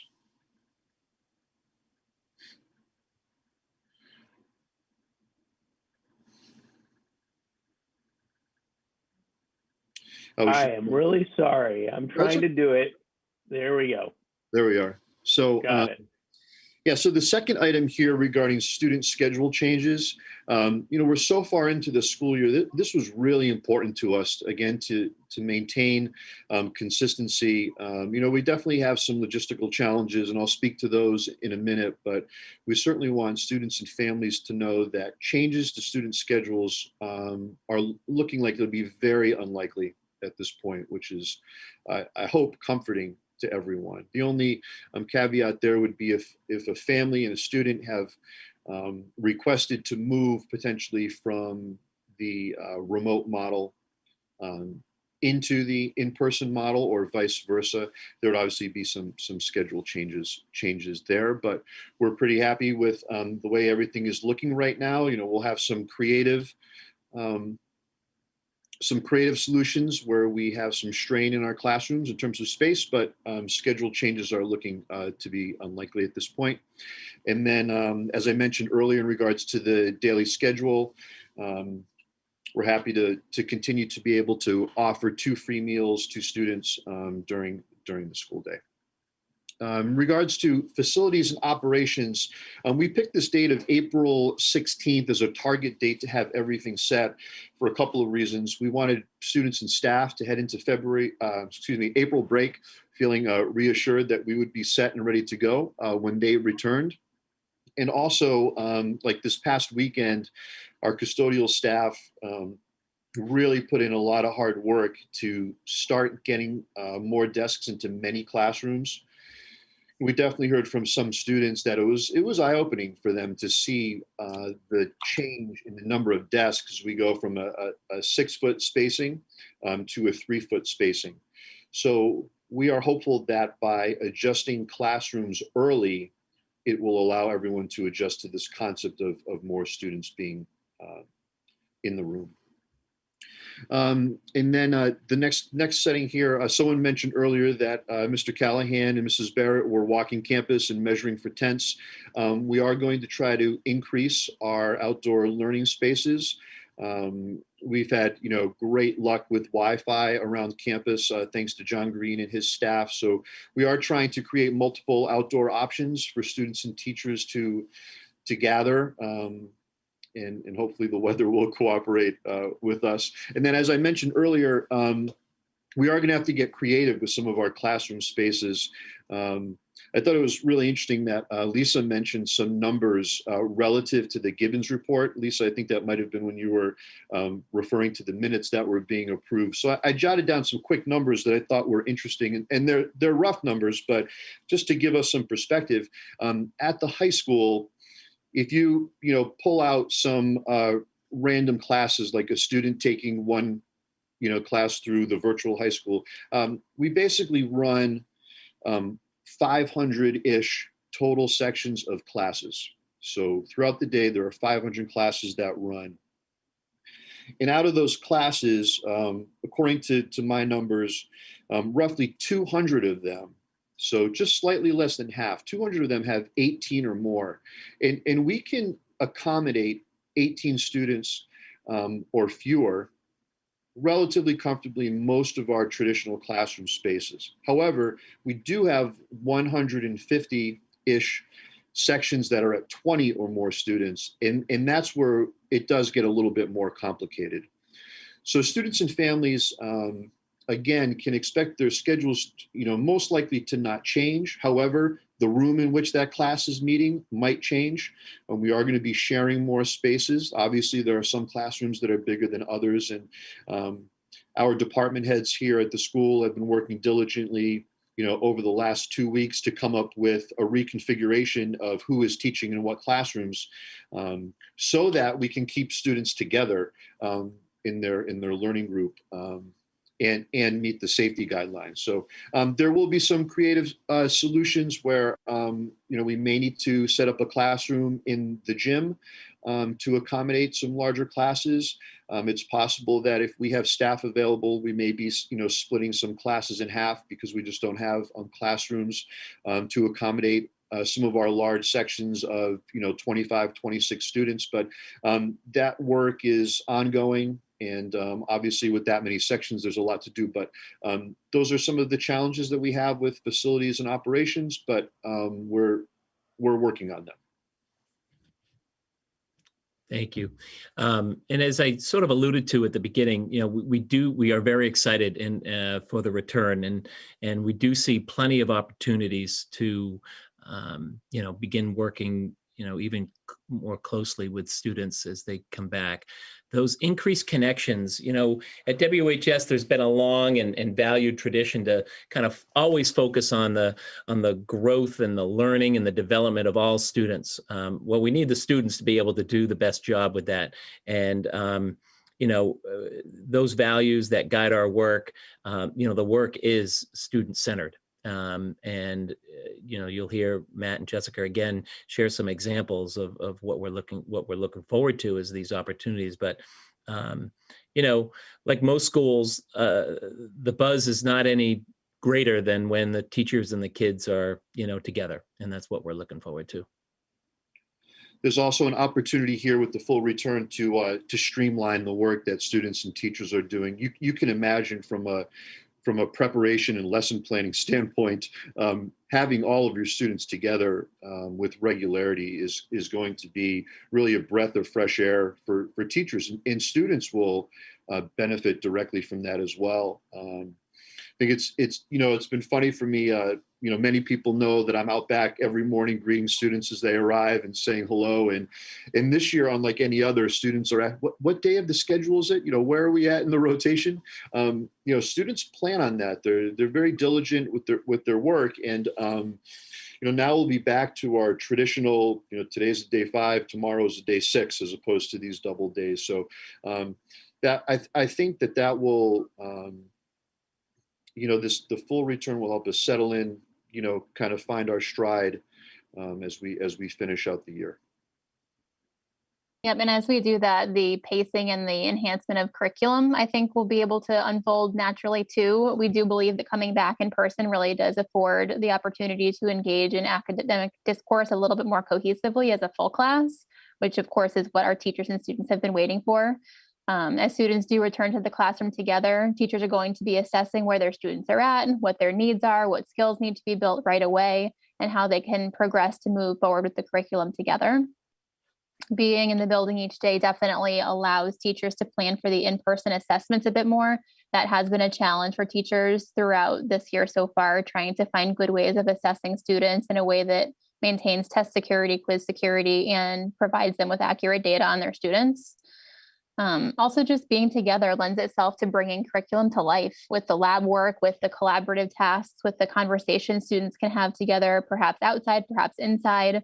Having a Socratic seminar in an English class with 20 students lends itself to much richer conversation than a small group of 9 to 10 students, which is still great, but having the full value of all 20 heads combined really is something that people are going to be looking forward to. And teachers are truly excited to have all of their students together to access their content curriculum. Thank you. So to close out the update on our planning for the full return, as I said earlier, we've got actually a third item that we'll get to, but Daniel, if you could advance that slide. So we've done a lot. We're going to continue to do a lot. We want things in place by the time we get to vacation, and we're going to continue to refine, this important and exciting work. And really, there's a strong spirit of cooperation and collaboration. So happy that at the high school, we're doing it together.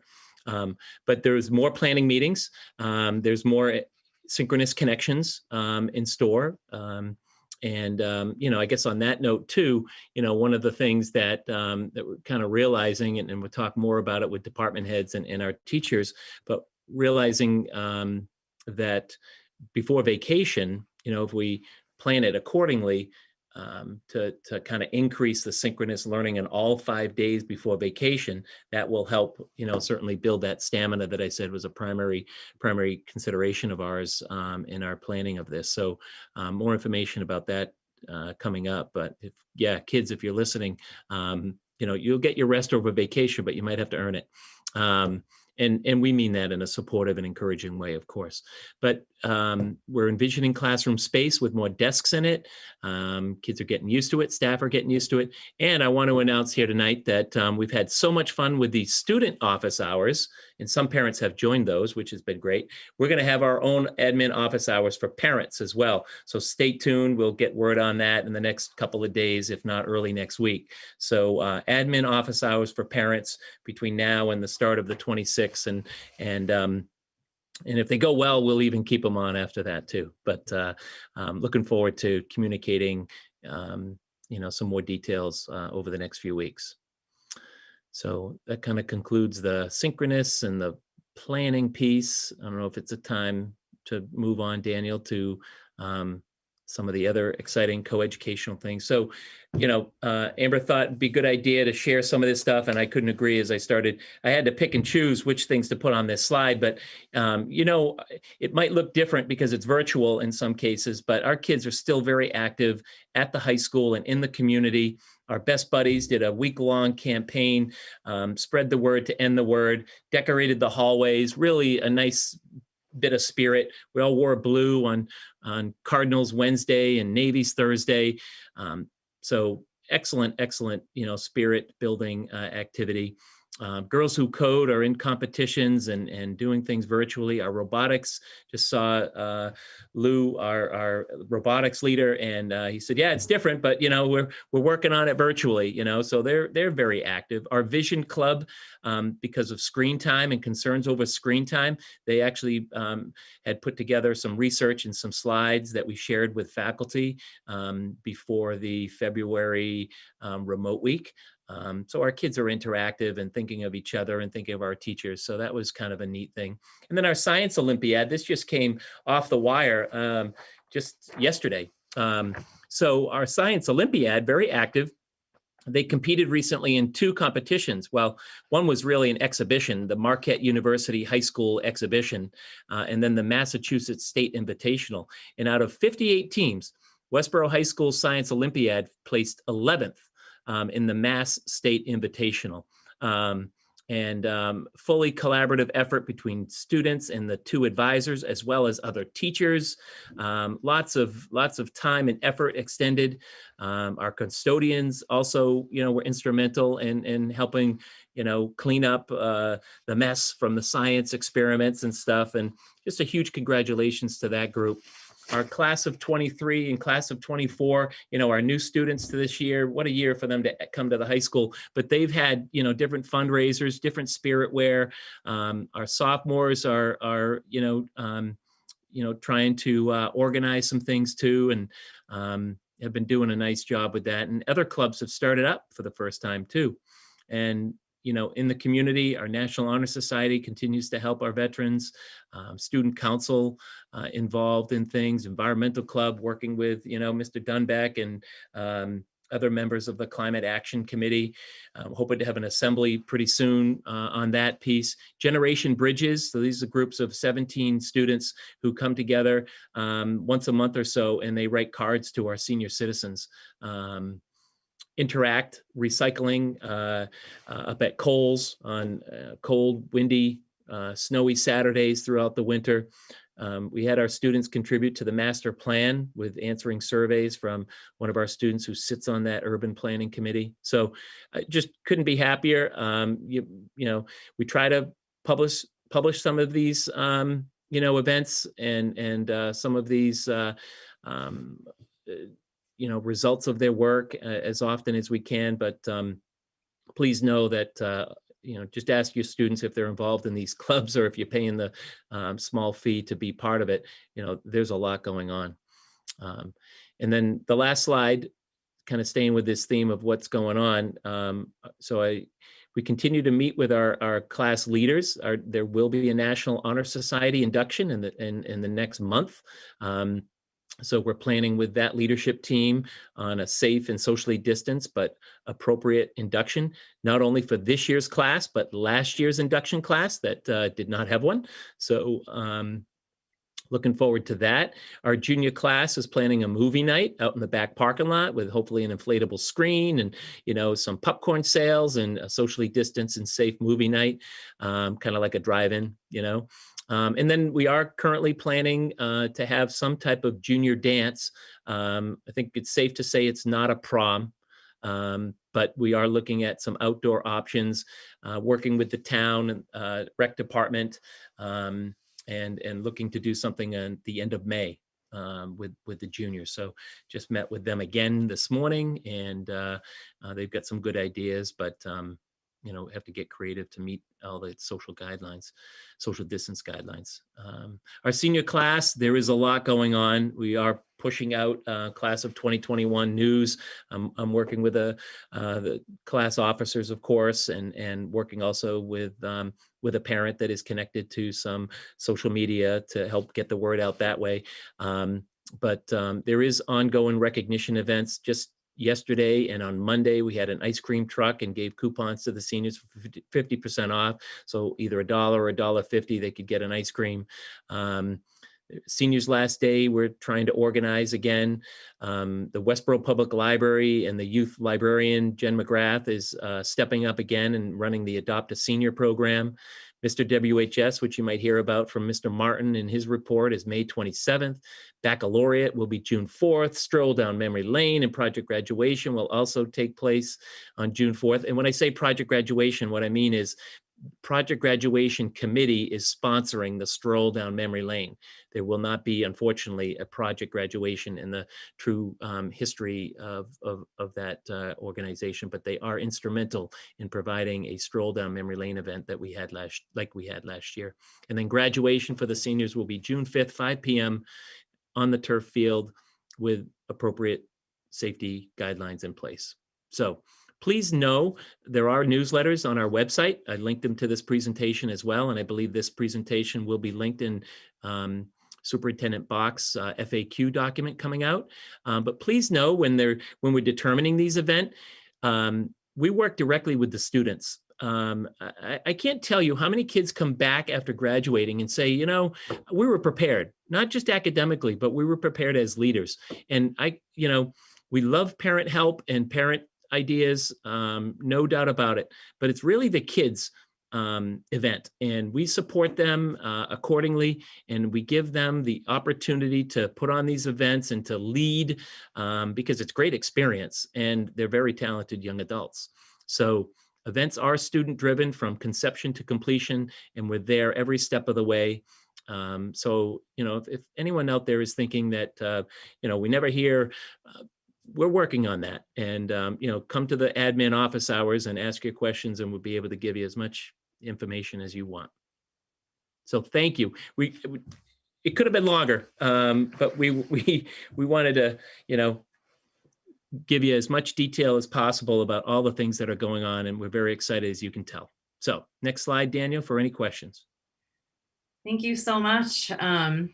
Oh, look at that picture. That's great. Yeah, we had to socially distance our class photo. So that's a pod of students, the senior class on day one that made a 2, and then a pod that made the 1.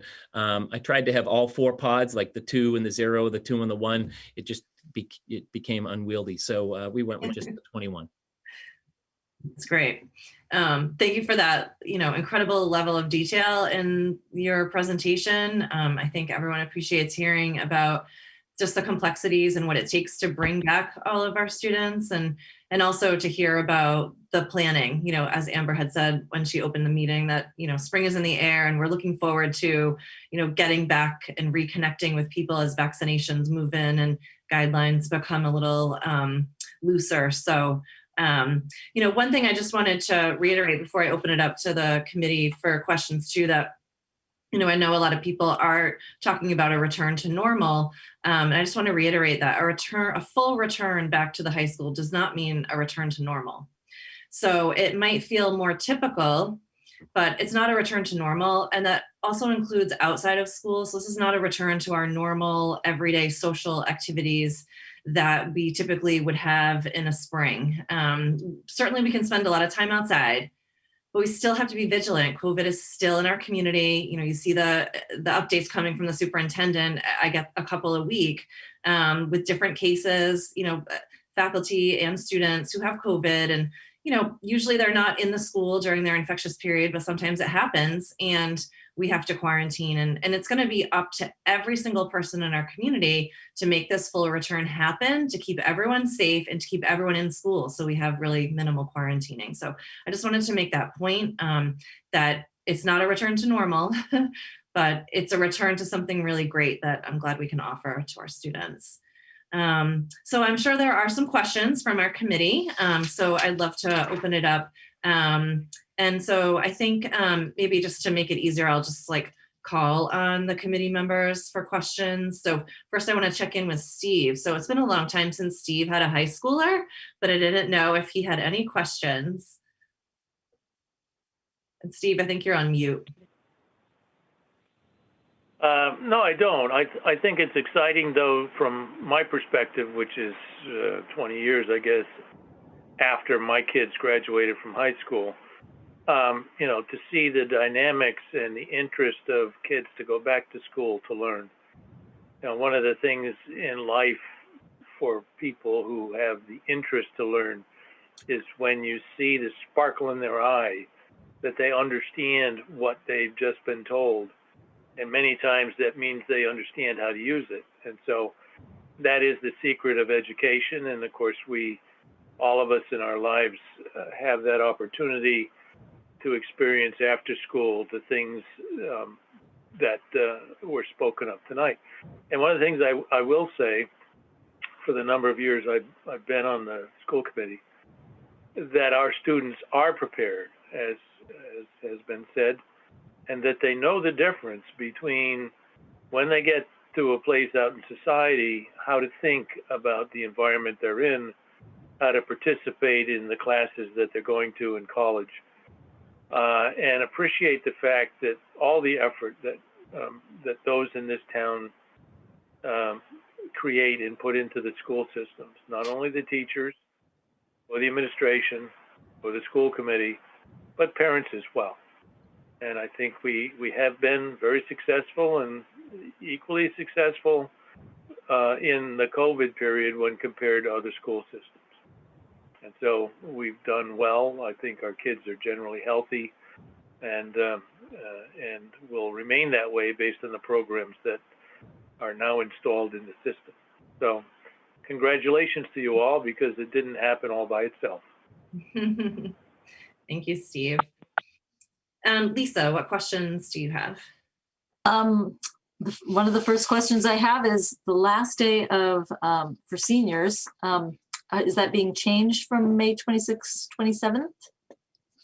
So at that point in time, we'll be, you know, full in person. So there's no need to have two different ones. So there is a need to update it for sure. And that new date has not been determined, but it will be updated. It will need to be updated. We're hopefully maybe a few days from announcing what that new date might be. Excellent. I feel like someone will say, he didn't say the date. Maybe you should have followed up. I followed up. It's coming. Another question. First of all, I also wanted to tell you, I've mentioned it in these meetings before at other meetings. I really appreciate the newsletters that have been coming out from you and your staff, where there have been updates of all varieties to really give people a better glimpse of what's happening. And I understand that we would be receiving less glimpses of that because students are independent at that point where unless you get the information from your student, from your child, then you're not getting a lot. So it's been really a pleasure to read the newsletters. I did have a question about students switching models. Are there students going from hybrid to remote? And are there people going back and forth? And I think the reason I'm asking that is parents are curious if it will become more crowded or maintain the same number of hybrid number, meaning we know that the hybrid number was around 90%.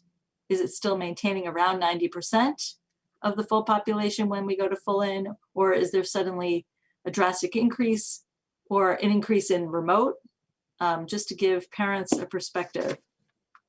Sure. No, great question. And Matt and Jessica, who are working, closely with some of those families. So I expect that it's very similar to what Daniel showed last school committee meeting, that, if 2 leave remote to come to full, 2 will leave full to go to remote. So I think there's going to be a balance when it's all said and done. We have got some inquiries.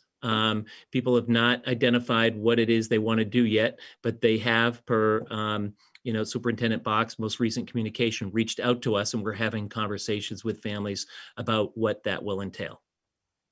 Okay, that's great. My last question is, parents are constantly asking about next year and why they want to understand whether, we're heading towards what Kristen just described as more typical, but not necessarily normal. And when we say more typical, there's a curiosity often about whether we'll have smaller class sizes, whether, it will be 3-foot distance. I think they just want a vision of what to expect at this point, even though guidelines are not out there, and we remind them regularly until we have guidelines. It's really hard to plan. But do you have any sense of the fall for parents? Because kids are signing up for courses and it's looking like a normal year when you're picking 7 credits and 7 classes. So any way that you can answer that would be great. So we're preparing for the normal and planning for it, but obviously, we'll remain flexible if the abnormal occurs. We don't know what's going to happen. Obviously, I wish we did. But we're very hopeful with the vaccinations and other mitigating measures that have been taking place, that we will run our building and schedule it accordingly. I can guarantee you this, we absolutely will meet the needs of every student that we need to. That's why we're here. And if that means conversations with families and students to transition them back. So to your point, those students that are currently in the remote, we've already started thinking about how we're going to transition them into our school next year, so that those conversations have been ongoing, and we'll continue to thoughtfully and carefully plan for that. So that we'll do that for all the other students as well. But no crystal ball here, unfortunately. No, that's great to hear, because I was concerned about our remote-only kids who have now walked into a building in a year and a half. It's pretty concerning. So I'm glad that their needs are on the top of your mind about how do you bring them back in. And finally, I do want to thank you for opening up your admin for parents. I think that's a really positive addition, and thank you for being open to it, to be able to answer questions. And thank you all, because I think this is a tremendous amount of work. And I appreciate, Matt, you filling in the 500 sections, the 300 this way versus 150 that way.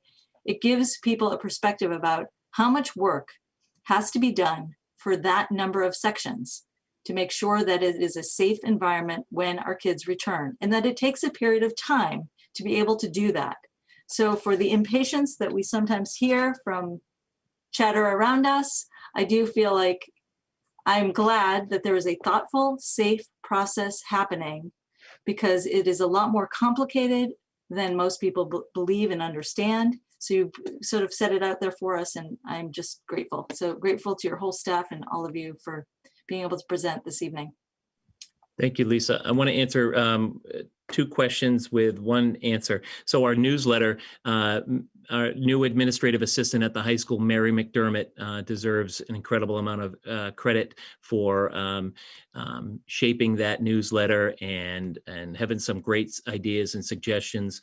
And in terms of the outreach to parents in those newsletters themselves, you will see we did it a couple times this year, and it might have been at the bottom and people not see it, but we're going to have Ask the Office link kind of more pronounced in our newsletters that, we'll hopefully get some feedback and be able to immediately respond to parents' questions about anything, so that's going to be in there as well. But thank you for your kind words. Thanks. Great. Yeah. And what Lisa had shared too, just seeing all the work that goes into this, and this is work on top of your regular job. So your day to day, the building's open every day and kids are there every day and teachers are there every day teaching and working and learning. And so when you need to move furniture, it has to happen after school or on the weekend. So it's a lot. And like Lisa said, I'm glad we have a thoughtful process. I want to check in with Raghu to see if he has any questions for administration. Thanks, Christine. I will restate the sentiments from Christine and Lisa about the thoughtful process that's going in there.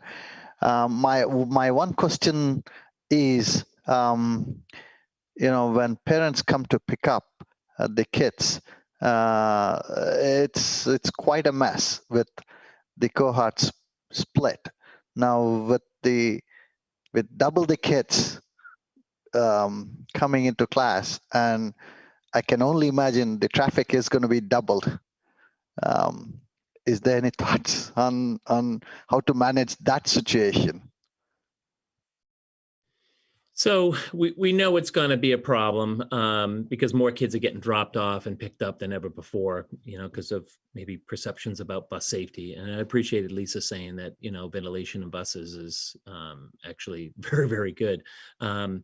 So it's on the list of things to tackle, and we'll work with our school resource officer, Chip Dappolite, on traffic safety. We do have signage that are out there, and back, and, to slow people down and to, have them be a little bit more patient in waiting. But yeah, it is an area that we anticipate could be even more problematic than usual. So we'll be addressing that for sure. Yep. I worry about Main Street, especially in the morning. That's always busy, and people going back to work more often now as things open up too. So, but we love our school in the center of town, so we'll take that a little bit. Yep. Thank you. Question. Thank you, Mr. Nanda. Okay. And Sarah, did you have anything? Yes, I do. Thank you. Thank you all for coming here. It's so nice to see you and talk to you face to face. It's been a while since I've seen you guys in person, so it's nice to be able to do that. Thank you for being there from day one and welcoming students back to school. And thank you for welcoming all the students that probably went unnoticed to the general population. There's many students there every day that really need the help. And I know you guys found them and brought them in and made that happen. So thank you. I appreciate that. I do have a couple of questions though. Let's see.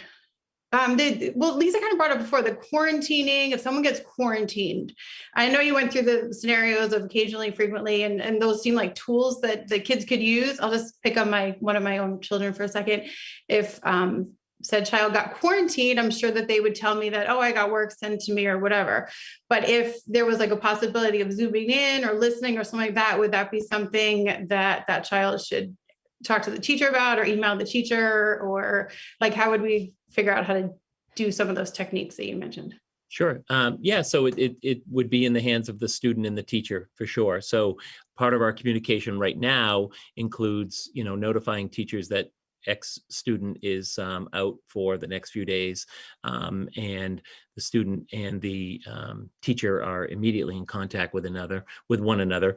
And work is posted on the Google Classroom, or assignments are emailed to the student, and then there's a system of checking in. What would be nice with this open Zoom or some of the other features using technology is the more comfortable teachers get with that, the more they can offer that as an option for students to listen in, or to jump into some of the office hours to review some of the work that is posted on the Google Classroom.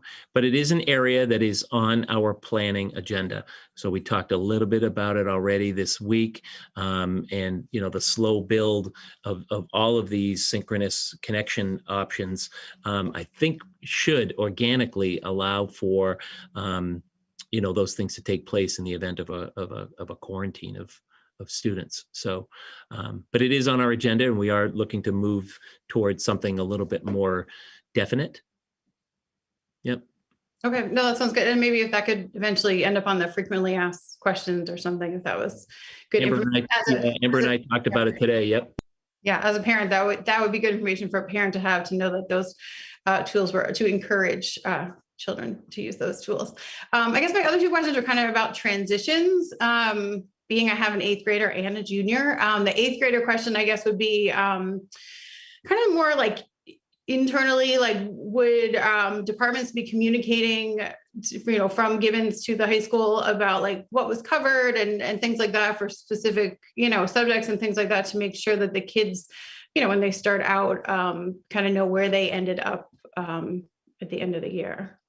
So that's a yes. Those conversations have started early and have been had throughout the course of the year. They will definitely pick up steam, in May and June, prior to the rollover. For sure. Our department heads and team leaders are exceptional about communicating where they got. So they basically align their curriculums as much as possible and certainly calibrate, where they're at and what was missed. And so that will be covered. Absolutely. Full confidence in our department heads and leaders to manage that. Great, thank you. And then my last question is my juniors, the guidance department. I know like we, typically have had a really robust college fair that had, workshops about essay writing and different things like that. So I don't know if any of that would be virtual for them this year, or if they could sneak into, learning about some of those topics that might help them. And then would the guidance department be available this summer for questions, essay writing, all those things? I've never done it before. So all that stuff that I don't even know. So that we all need. Good question. I don't know if Mrs. Barrett, who's been our liaison with the guidance department this year with the leave of absence of the department head. But I don't know if you have any insight into those specific questions, but we certainly have some work to do to make sure that, our juniors especially are prepared for the college search process. And those meetings are kind of happening now, I believe. But go ahead, Mrs. Barrett. Yep. So counselors are having meetings right now. They just started this past week after the course election window closed with our juniors to talk about the process and to open that door. And they're doing their best to take everything that usually has been done in person to either present it through a virtual presentation or to include it in those meetings, and then to avail themselves to students that if they have any questions or have specific points of curiosity or concern or interest, they can talk with their counselors. We have not, from what I know, Brian, we have not talked about this summer and what that might look like if counselors are interested in coming in and working with students. So I can't speak to that or if they would be able to do so, but I do know that they are dedicated to making sure students feel comfortable with the process, even though the year is so strange. So they have been spending many hours meeting as a team and working with students to make sure that they're answering questions and that they're making students feel prepared for the process. Yeah, and it doesn't even have to mean coming in or regular meetings, but answering emails, like quick questions, things that help move the process along in the summer. Yeah, it's a great question. It's a great question. I wrote it down so we can bring that up and see what might be possible. No, thank you. Great, thank you. That's it for me. Sarah. So I just had a question about like the open classroom Zooms or the full live Zooms. I think it was the open classroom Zooms. You said that right now they're not, they're typically not mandatory for students to attend, but they're there if students, want or feel the need to do that. As you ramp up more of your synchronous connections, would those become mandatory? Like, for example, you alluded to like that week before April break and kind of building the stamina. Would that be something that then becomes mandatory? It certainly could. Yeah, again, we just started the conversation around what that could look like, and our process of trying to come up with those types of expectations or directives is one that's really organic. So we'll hash that around. It's certainly possible. I know in some cases, some full live streams are mandatory. And are successful. In other cases where the mandatory join on this day hasn't been too successful for those types of students. So yeah, we got to sort some of that stuff out for sure. Okay, sounds good. All right, well, thank you so much for all of your planning. We appreciate you spending time here with us tonight. I think you really answered a lot of questions that were out there for folks and probably created more. So I appreciate the office hours that you have. I know that parents also have been reaching out through our Superintendent's Advisory Council and their, parent representatives that way. So as this presentation has created more questions, I just encourage parents to jot them down and get them to us, and we'll just continue this asking and answering questions cycle that we have going on. So thank you so much. Well, you're very welcome, and thank you for your time. Yeah, and Karen Forrest, congratulations. Yep. And I, in order to, make sure our faculty is not here all night, I'm going to change around the agenda a little bit. And so what I'd like to do now is recognize Karen Forrest for her MICA Hall of Fame Award. So I'm going to turn it over to Chris, who is going to do some introductions and let us know about the award. Yes, well, thank you so much, Kristen. So we do have Karen Forrest joining us. Ironically enough, she was just presenting a sharing session for the MICA Executive Board before coming into here. So she's a very busy lady, but we're so happy that she was able to make it. I'm going to be honest, I'm going to read a speech because I want to make sure I encompassed all that she's been doing and exactly what that award encompasses. So if I'm looking past you, I'm looking, I want to make sure I got everything in. So the Massachusetts Instrumental Choral Conductors Association, MICA as it's informally known, the Paul Smith Hall of Fame Award is presented annually to a conductor in the state who is a musical and personal inspiration to students, the community they teach in, and other conductors throughout the state. The MICA Executive Board recognizes those who represent the highest personal, musical, and professional standards, and it's named after Paul Smith Sr., the former director of music in Abington. The criteria for this award is they must have a minimum of 10 years as a Massachusetts conductor, have a variety of experiences within the conducting realm, be active in promoting music education in the local community and the state, recognize the importance of professional growth, and be a model of professionalism who also supports MICA activities. And Karen Forrest meets those criteria without question. Karen has worked in the Westborough Public Schools since 1997. She currently conducts the 8th grade band and jazz band, but over her time here, she has also done the 7th grade band, the 6th grade band, the Westborough Schools Wind Ensemble, and the Westborough High School Festival Jazz Band. Her groups consistently earn superior ratings at all of the regional festivals they attend, and her bands were even invited to perform at the Massachusetts Music Educators Association All-State Conference in 2005 and 2009. Sorry, my dog is getting excited about the Paul Smith Hall of Fame Award. I apologize. She is highly regarded by her colleagues for her high expectations for herself and her students and her unwavering passion for our fine arts program. She has served as both a formal and informal mentor for 3 of our current staff members and has also been an invaluable support to staff as a goal coach for the last 6 years.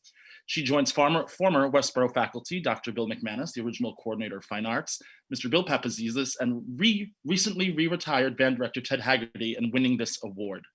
It's important to note that Karen serves on the executive board for the MICA as co-chair of the concert festival, which she's been a part of since 2004. And this is really important. I met Karen and, ironically, Mr. Matthew Lefebvre when I joined the MICA Executive Board in 2011, long before my time in Westborough. And knowing the quality of work that she put forth and the high regard she holds for the community and the program was a driving force for me applying for this position when it became available. So that's important to note too, is she is well known throughout the state. So it is my honor to recognize her publicly. Congratulations, Karen, on receiving the Paul Smith Hall of Fame Award through the MICA Association. Congratulations, Karen. We're so thankful for all of your work here in Westborough, and we're so happy to be able to honor you tonight. And I don't know if you have anything you'd like to say or. No, just thank you for inviting me here. And it was quite a surprise, this award, I have to say, because the nominees every year are just really exemplary people that I really admire myself, and I aspire to working to their standards. But yeah, I'm just really, really surprised and thrilled to be this year's recipient of the award. It's a great honor. It's a well-deserved honor for you. I don't know if any committee members or anyone else had something to say. Lisa. I definitely want to say something. Now that I just feel so honored that you are part of the Westborough Public School system, and that your dedication to high standards and incorporating high quality for the programs that you have encompassed, in all forms, has just been a bright light within the Fine Arts Department, but overall, just a bright light within the Westborough Public Schools. And it just makes us a better system. It makes our students better.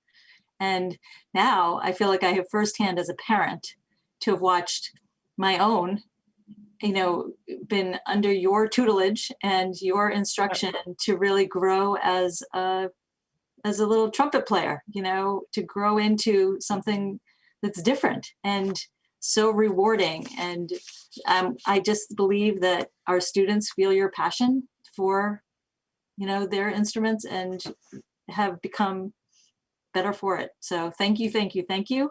I feel honored to have observed it. I just feel like you're somebody who has gone above and beyond. And so well deserved for this award. Congratulations. Thank you. Thank you. Congrats, Karen. Thank you so much. Sure. And Raghu, do you want to?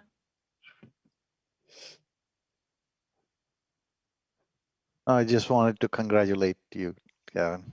Thank you. Thanks.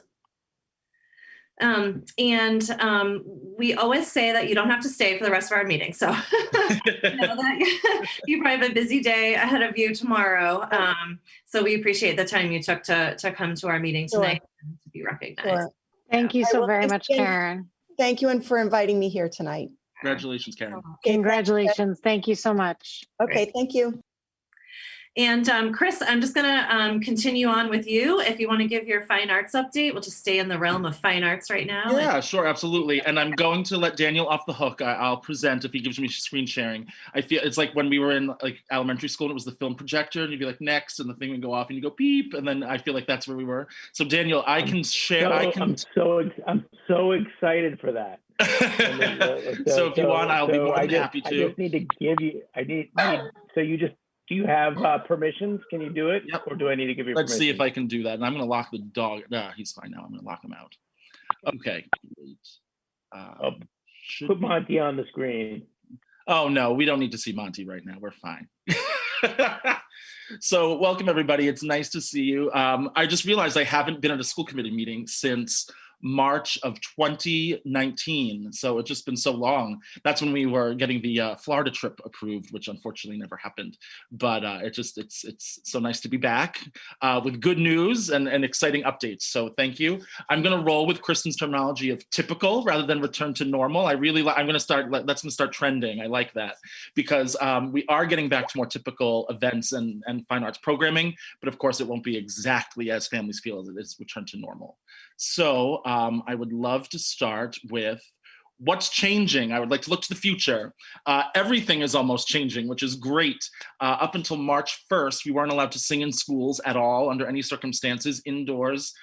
So we are able to do that now, which is wonderful. So small groups can sing 6 feet apart. We're doing double masking in Westborough just to be double safe for now. As people gain comfortability and more vaccination is occurring and we see that it's working, we'll be totally fine. But right now we're going to do double masking.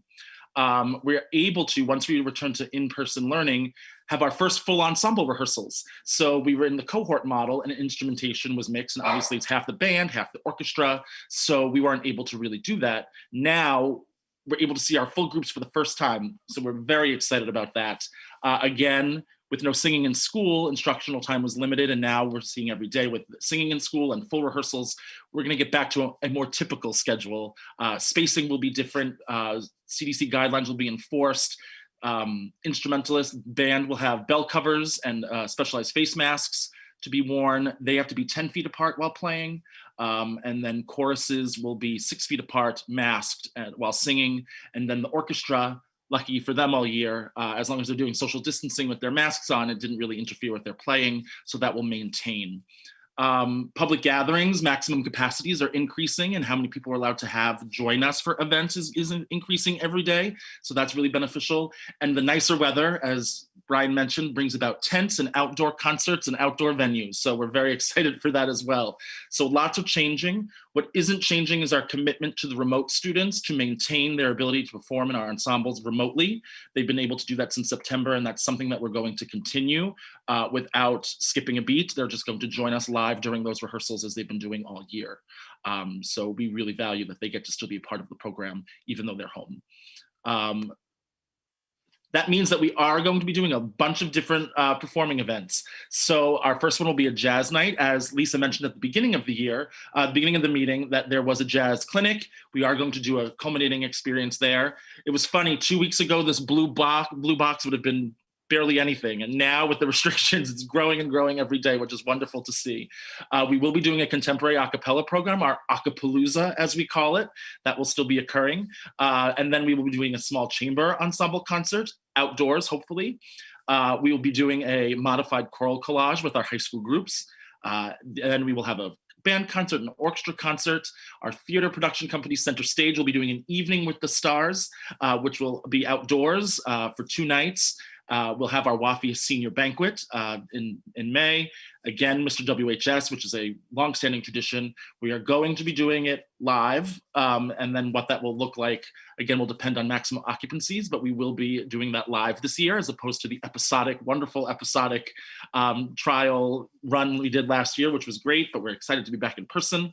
And then, of course, Baccalaureate, which is a very important event, which will be done in tandem, and we'll figure out the logistics with the senior stroll. So again, with attendance, we'll have to be careful with maximum occupancies, what that looks like outdoors, social distancing. Again, when you get 100 kids in band and they have to be 10 feet apart, that could take up the whole football field. So what that looks like and how we plan that with families will be interesting, but we'll make sure that it gets done.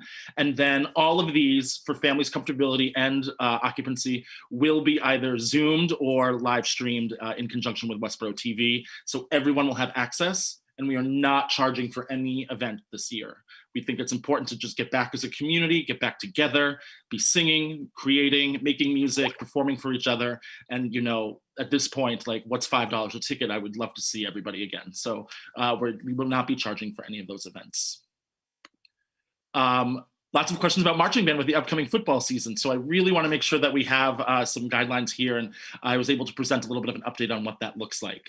We will be present at all of our home games, all 3 home games, and we will be performing just as you've always experienced during an actual game from the end zone, just as it was last year, pre-pandemic life. This will not be typical, this will be normal.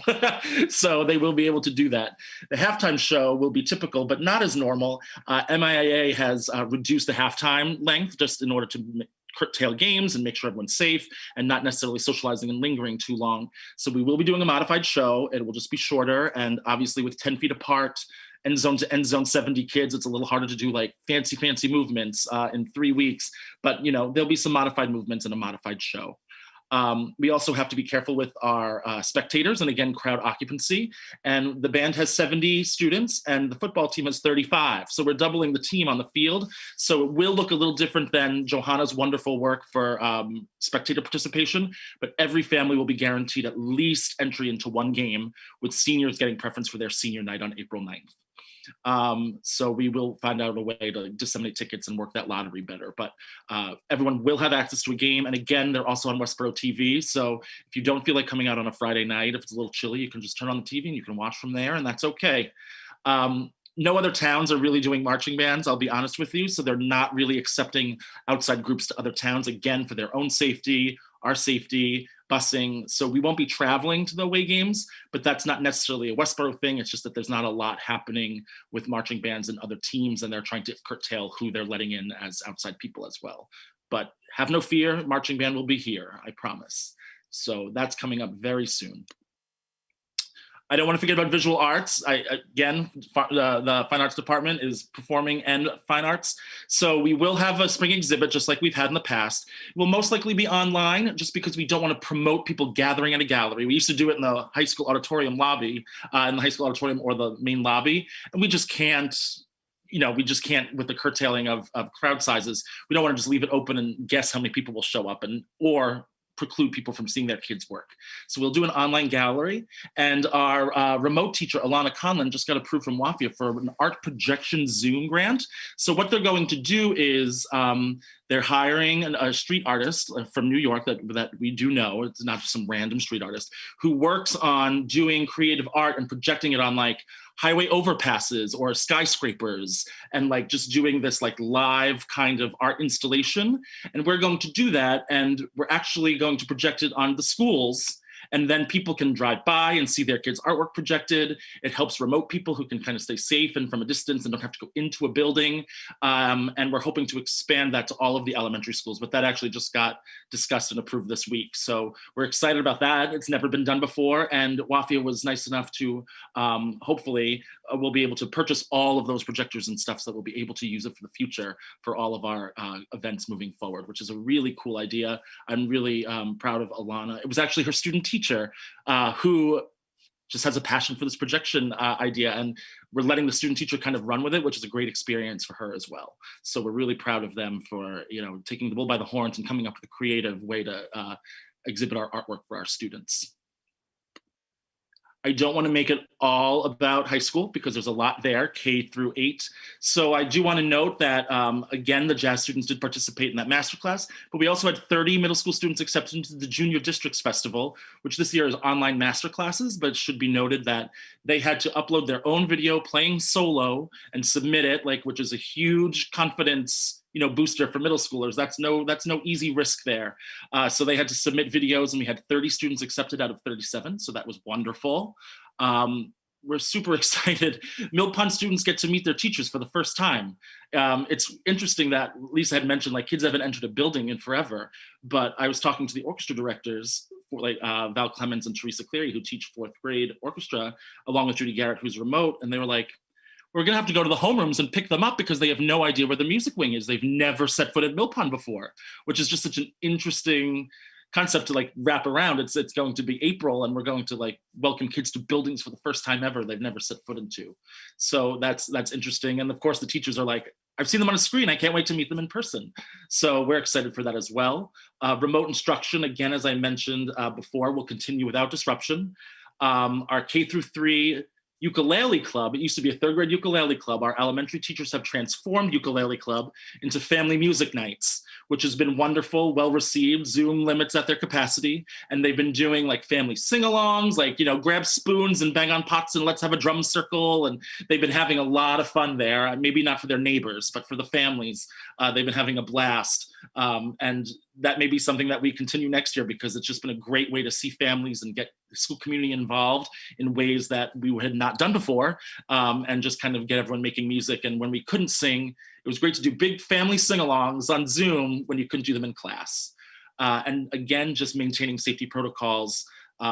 Art and music at Mill Pond will remain on the cart just due to the number of students and number of moving parts there. We're going to start that on the cart.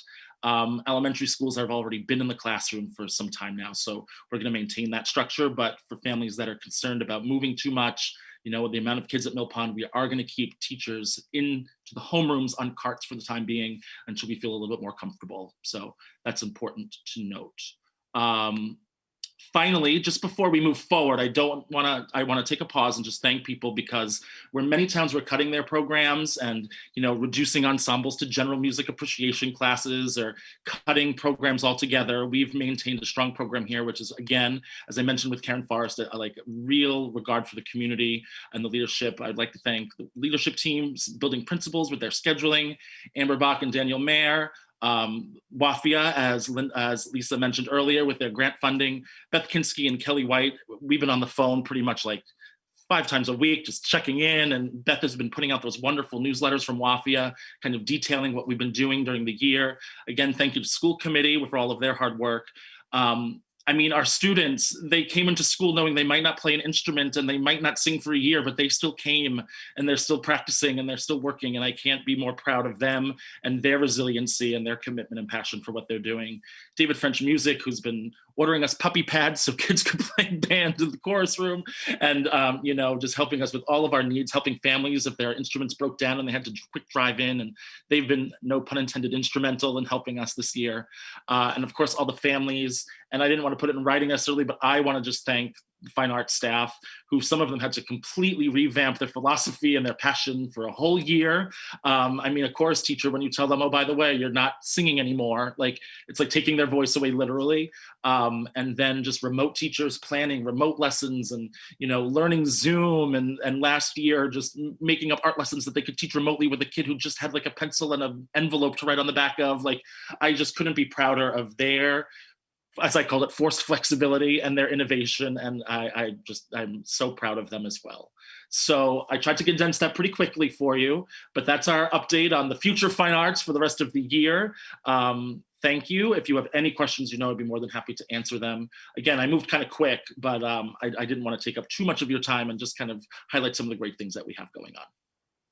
Thank you, Chris. That was great. Really good to see, what's been happening and what's going to be happening. Lots of bright spots in the future. And I, just want to echo what you had said about the fine arts staff. They're incredible, and the way that they needed to pivot their instruction and the delivery, and they were still able to reach our students and keep them involved, and kudos to them. And I hope that when we get back to more typical, that it really helps them also gain that passion back for the work that they really truly want to be doing with students. So thank you.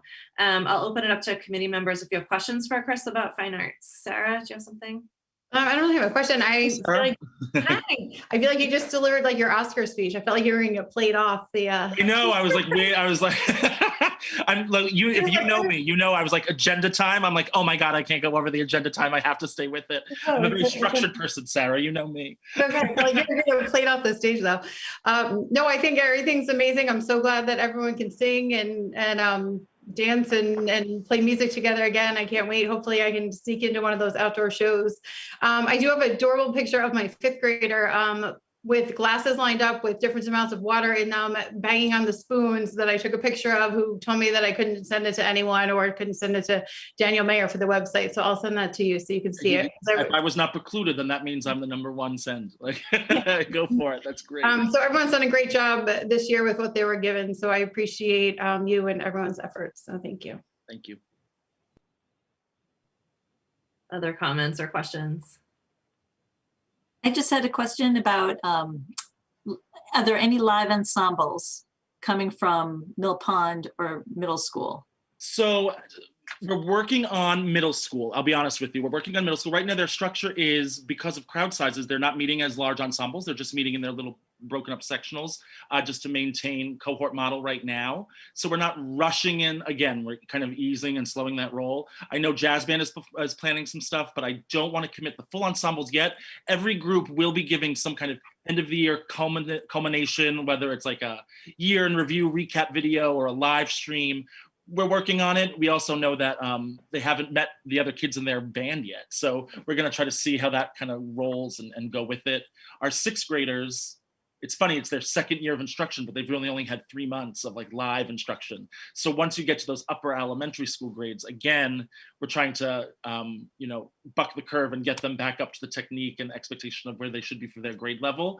Again, more of like a year in recap. Definitely at Mill Pond, more of like a year in review kind of live stream, collage, montage of like, this is what we've been doing. I can't foresee, honestly, live performances at Mill Pond before the end of the year, just due to the amount of instruction time and getting them comfortable and confident to be playing in front of people instead of their screen. So yeah, that's our plan right now. So a final question is, as students are signing up for classes for next year, yep, I think there is this question of, if I'm not going to be able to sing, or if I'm not going to be able to play, or if it's going to be like it was this year, right? Will it be the same? And should I take electives instead, or should I use my time differently? So that's the question I think I'm getting from parents, which is, what's sure. And I mean, I'll be 100% transparent with you. I knew that we could survive this for a year, but I didn't think we would be able to do it for 2 if there was just really no playing. So right now, I mean, as we're moving forward, what you see at the end of the year, which will be live performances of full ensembles and back in-person instruction, is what we're planning on. Like, there's only moving forward at this point. Like, as fastly as the pandemic took things away from us, I feel like flattening the curve in the vaccine is bringing them back just as fast. And it's going to take our heads a little while to wrap around how quickly, like, we're going to get stuff back, because our brains are still going to be in like pandemic panicky mode. So I'm looking forward to a more typical year next year, where kids can sing. And again, as Brian was saying, we can't predict the future. I don't know if it will be with I'm sure it'll be with masks, but I don't know if it'll be 10 feet or 6 feet or indoors, outdoors, but we will not go backwards at this point.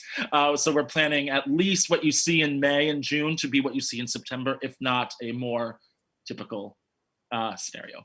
Well, thank you for bringing the music back and the theater back, because we are excited. We are so excited. We're so excited. There were like tears on the first day of chorus. You know, our singers, we're all very dramatic people in the D wing, and there were like tears when we were able to sing and play again. So it's been wonderful.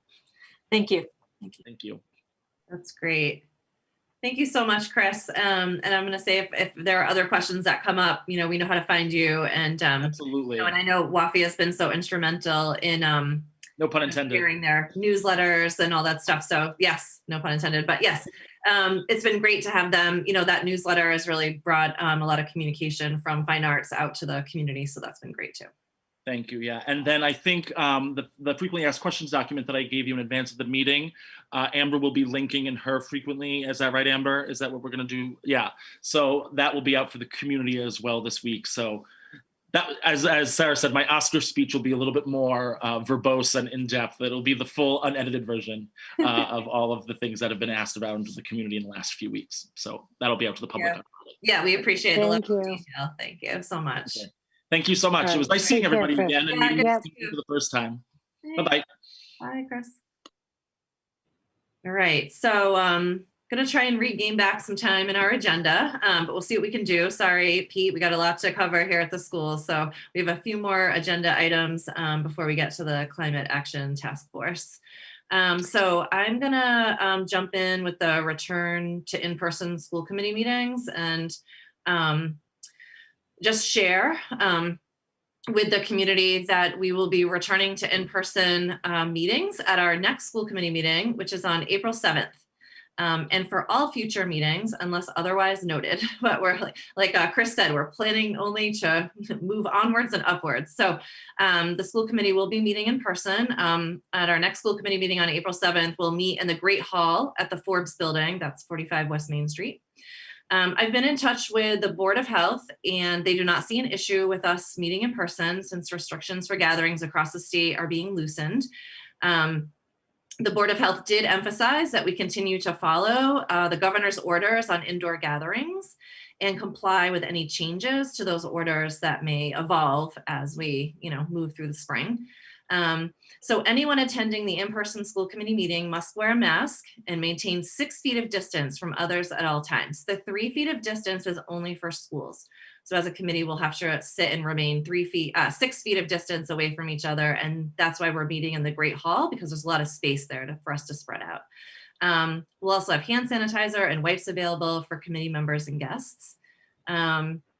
And I did survey the 10 people who regularly attend every school committee meeting, and 100% of respondents stated they're comfortable returning back to school committee meetings in person, and that 100% of them stated that they can and will wear a mask and practice social distancing. And I've also learned that by April 7th, 4 out of the 10 will be fully vaccinated, and 2 others will have at least 1 dose of vaccination. So another layer of protection. And because we're still under Governor Baker's orders from March 12th and March 15th about open meeting law and suspending certain provisions of that, and the order imposing strict limitations on the number of people that may gather in one place, limited attendance of members of the public are permitted at an in-person school committee meeting. So as you know, school committee meetings can always be accessed via Westborough TV's government channels, Verizon 28 and Charter 192, and on the Westborough TV YouTube channel. That will not change. So if you just want to watch or listen to a school committee meeting, we're going to request that viewers do that from home on the local cable channel or on Westborough TV YouTube channel. But anyone wishing to make a public comment during citizens' request is now welcome to come to our in-person meeting. So you will be required to wear a mask covering your nose and mouth and maintain 6 feet of distance from others in the meeting room. And if there are more people wishing to make public comments than the meeting room can safely hold, we'll just have speakers wait outside, and then you'll just be called in as space becomes available. And I want to let you know that if you are uncomfortable attending a school committee meeting in person due to the coronavirus, but you wish to have your opinions, ideas, or thoughts shared during citizens' requests, just send an email to school-committee@westboroughk12.org anytime before 3 p.m. on the day of the meeting, and indicate that you would like your message or your thoughts read aloud for the public record. And we can do that for you in the open meeting. And finally, I've been talking with Karen Henderson, and I want to thank her and the staff of Westborough TV for their willingness to work with us to make these in-person meetings happen again. And I acknowledge that this is a big shift and somewhat of a disappointment for them, because the remote meetings have really been working well for them this past year. I know that they've been able to cover so many more meetings on Westborough TV and record them. And, you know, one staff member can run several meetings at a time. And so we're happy to be the trial run for Westborough TV and exercising their muscles and getting back into in-person meetings. So we'll create an updated calendar of meeting dates, and we'll send it to the town and to Westborough TV because they often post upcoming meetings. And we'll update the school committee website as well, because it still says we're either meeting virtually or at town hall, but we'll be meeting in the Great Hall instead. So I didn't know if there were any questions or comments from committee members before we move on.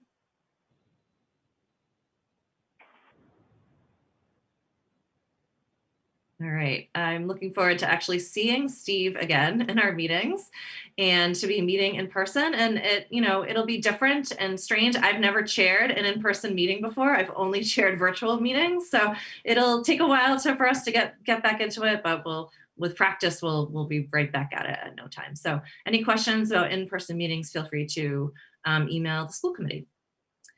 So I have to comment.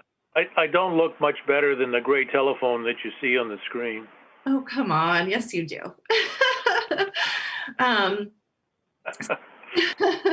So we can move on to our next agenda item, which is Amber just wanted to share about redistricting plans. Sure. I have the next 2 items, and I'll keep us moving so that we can welcome Peter. So I wanted to just go on public record around a notation regarding the anticipated future plans once we open fails.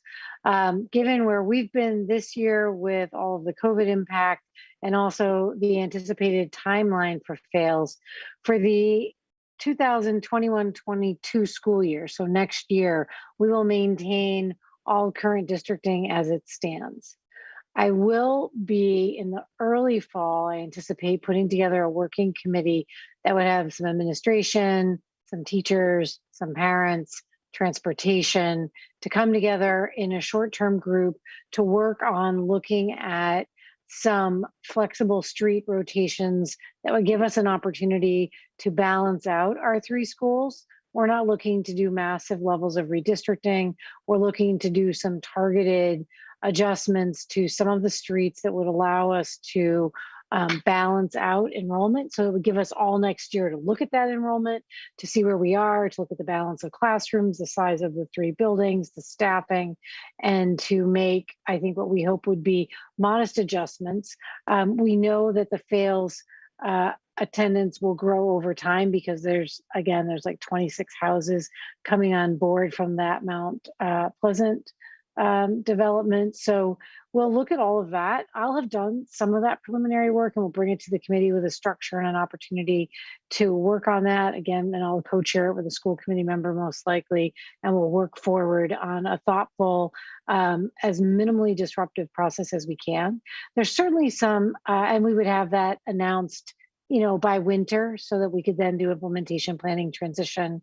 I have worked when I was in Wellesley through a major redistricting of the whole district, and am well attuned to the need for the personal care transition support and recognition of And my own child was redistricted. Our family was redistricted in Westborough from Fales to Armstrong when we first joined the district. So I, as a parent, recognize that, you get your ideas attached to where you think you're going to be in school and want to work very, very thoughtfully forward with families. That's an emotional and important process. So we'll be done with that thought and care to relationship-centered work. There are some opportunities to level out some areas where I would hope to, as an example, minimize crossing the rotary for traffic in the morning. If we can make some adjustments that make some of those types of changes that are advantageous for both transportation and for the balance of schools, those types of things will all be part of our discussion. So I just want to forecast for people. I want you guys not to worry about it for now, but to know that it will be on our working profile. You'll see it mapped out in the strategic plan when it shows up in the fall, that it would be a 1-year implementation plan and model. And we might well find that we might want to wait 1 more year as an example. So it's not preordained that then the following year we would be making changes. We might find, if we look at projected housing transitions, that we might hold an additional year. So it's going to be a thoughtful, slow process, and we'll keep people updated beginning next year. I'll move to the second item and we'll keep moving. I wanted to take just a minute and provide a secondary update that typically you receive in the winter from us. And Daniel, if you could open up that spring athletics, fall 2, I just want to kind of target a couple of visuals there for people quickly, and then we'll be done with it. Typically, we bring in the winter a summary of the fall season, how often the lights were on, when they came on, when they went off, how many nights we had sound, how many field games were played, and in a commitment to our neighborhood relationships, have worked to make sure that they were going to get a clear report before the opening of school in the fall for what nights games would be played, and after fall season, an opportunity to hear what the report out was with time for discussion. So I think from the standpoint of this update, what I want to just do is upspeed us that we did not provide that at the end of this year because everything was kind of shut down. We didn't have that fall season. We didn't have any really night games or anything going on because we couldn't gather. We did run a successful modified fall season, but it didn't involve the night games and typically the types of sound and light use that people want to anticipate and know about the schedule. We know that we've had ongoing discussion around the walking lights that are on. And so I'll fold that as part of our annual update report, and I'll make an appendix for how often those lights are on for walking and make sure that we update the public about that use as part of this report moving forward. As reported earlier by Johanna, our athletic director, however, MIAA did approve a fall 2 season. So that is now underway. So they will provide a modified season with some limited number of evening events for football and marching band, which will both be able to be on the field. So if you look down below, the majority of the main field stadium is being used for track, and lacrosse is on the upper field. So you won't hear a lot of announcing. Track doesn't tend to do a lot of sound announcing during their meets. So I think you'll see minimum sound use for games. Typically in a spring season, there's more of that going on, but it's pretty heavily modified right now. Football will have an April 2nd, April 9th, and April 16th home game. They're scheduled for 5:30. If we need to activate the lights, we will. Typically, it's so light by now that we don't need it. Marching band is currently practicing Wednesday evenings from 5:30 to 7:30, and they are accessing the lights currently. Team practices are running at varied sports, mostly football, and are running up until 7:30, and we need to turn on the lights we have. And the walking lights are on until 7:30 in the evening, Monday through Friday.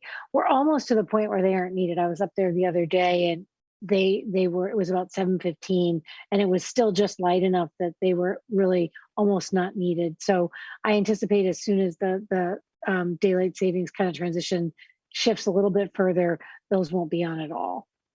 Next year, we will return the regular annual report, and Johanna will present the fall schedule as we usually do in anticipation of a normal season hopefully when we return. So that's an update that I just wanted to make for everybody so that we have a record of the plan to return to that normal cycle of the way we bring those reports forward to the community. That's great. And that's the update. Yeah, good. Yep, two very important updates there in your pieces. Right. So yeah, we can turn it over to Peter Dumbeck now, who is here to share with us about the final summary plan for the Climate Action Task Force. So welcome, Pete. Thank you very much. Let me share my screen here. And I'd like to thank you for the opportunity to speak to you tonight and to give you the update and so forth. I'd also want to acknowledge the amazing work that the schools have done through this very difficult year and through navigating so many problems and so forth. And I have total admiration for the work you've done this year in very difficult times. Also, a little personal side note, I really enjoyed Karen Forrest's award. My son was a student of hers in middle school 20 years ago, and he's a captain, helicopter pilot in the U.S. Marines, and one of his best memories of Westborough schools is in the fine arts department in the music program. So I'll be texting him tonight about her award. So it was fun to listen to that. So the Climate Action Plan, let me get myself, there we go. We have issued the draft document, as you know, and it's been distributed. The overarching goal is that we want to, I'm sorry, I just got something, got to get the, crap.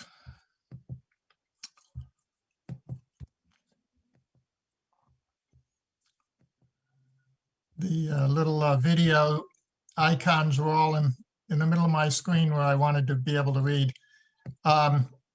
So the ultimate goal and the overarching goal is to reduce greenhouse gas emissions. And our fundamental foundation is that we want to be consistent with the Massachusetts statewide goals.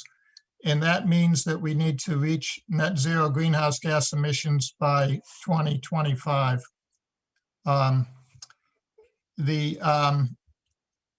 We have an amazing task force that was put together under the direction of by the town manager.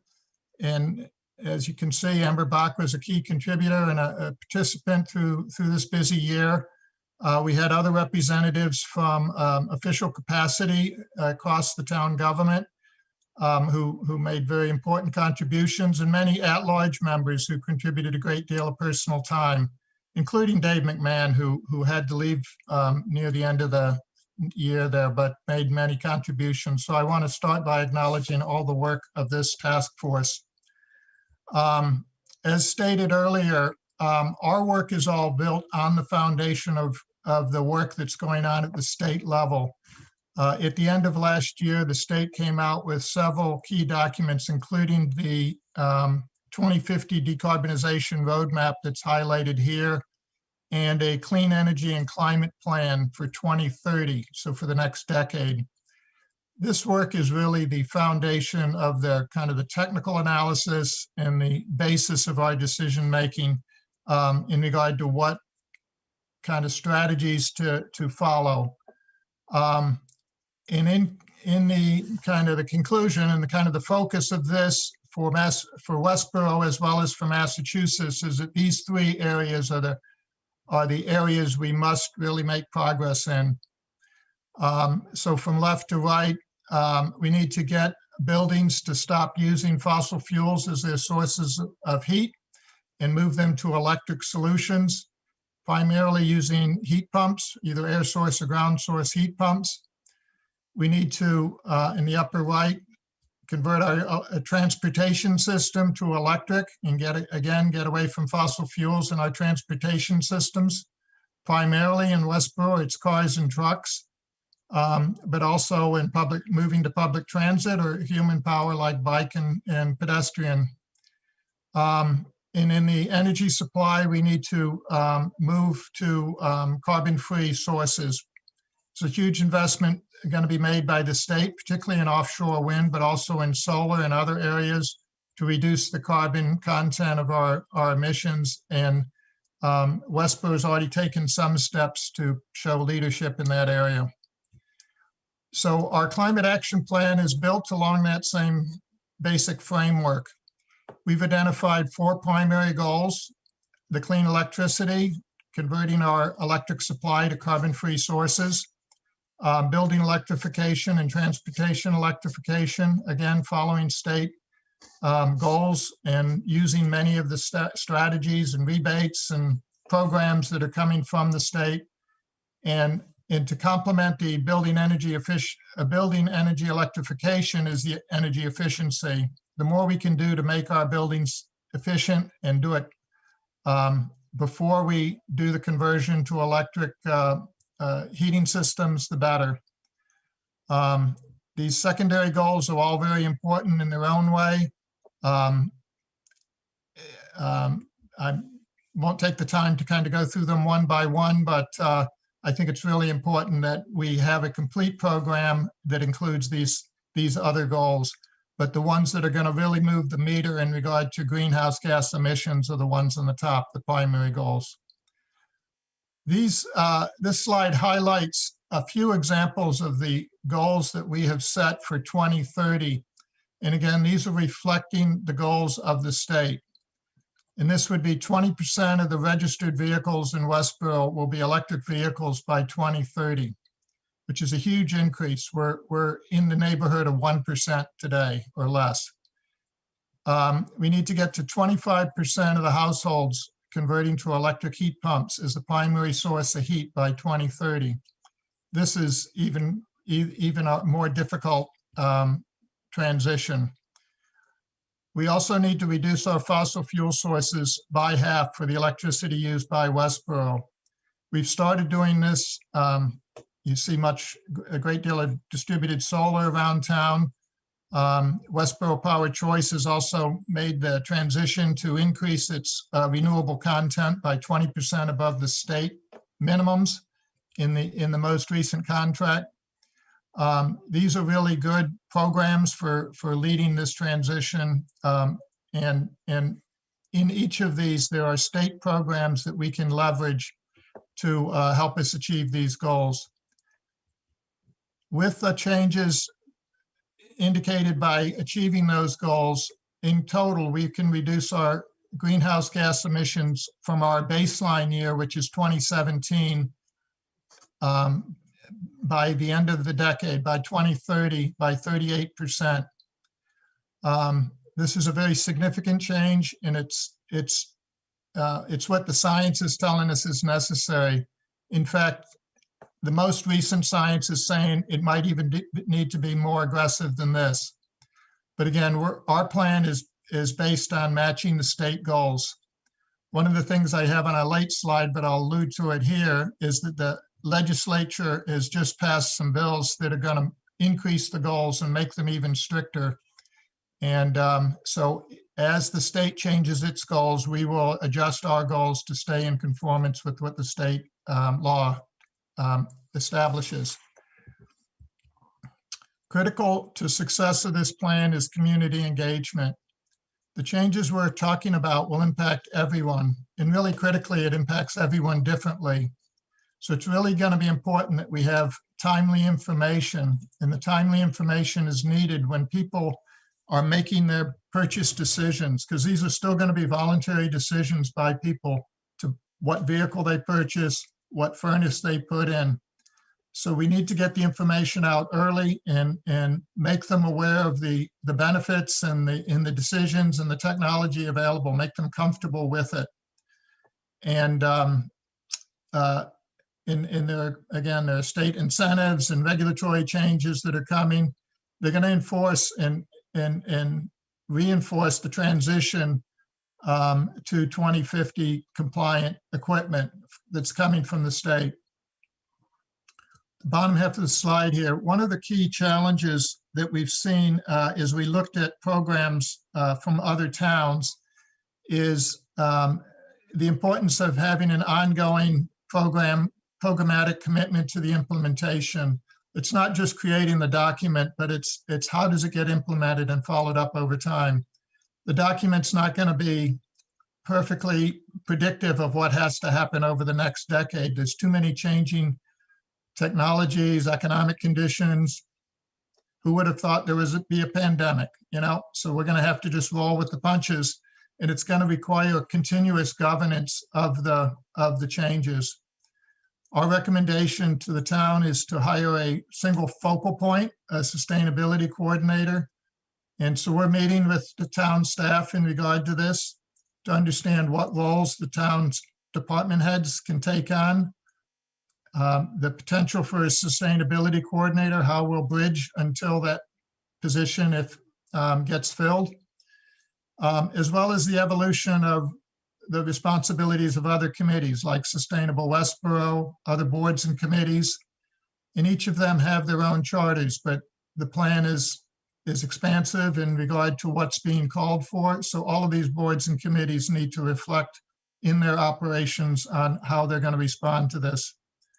There's other community organizations from Rotary Club, WCLT, Women's Club, Garden Club.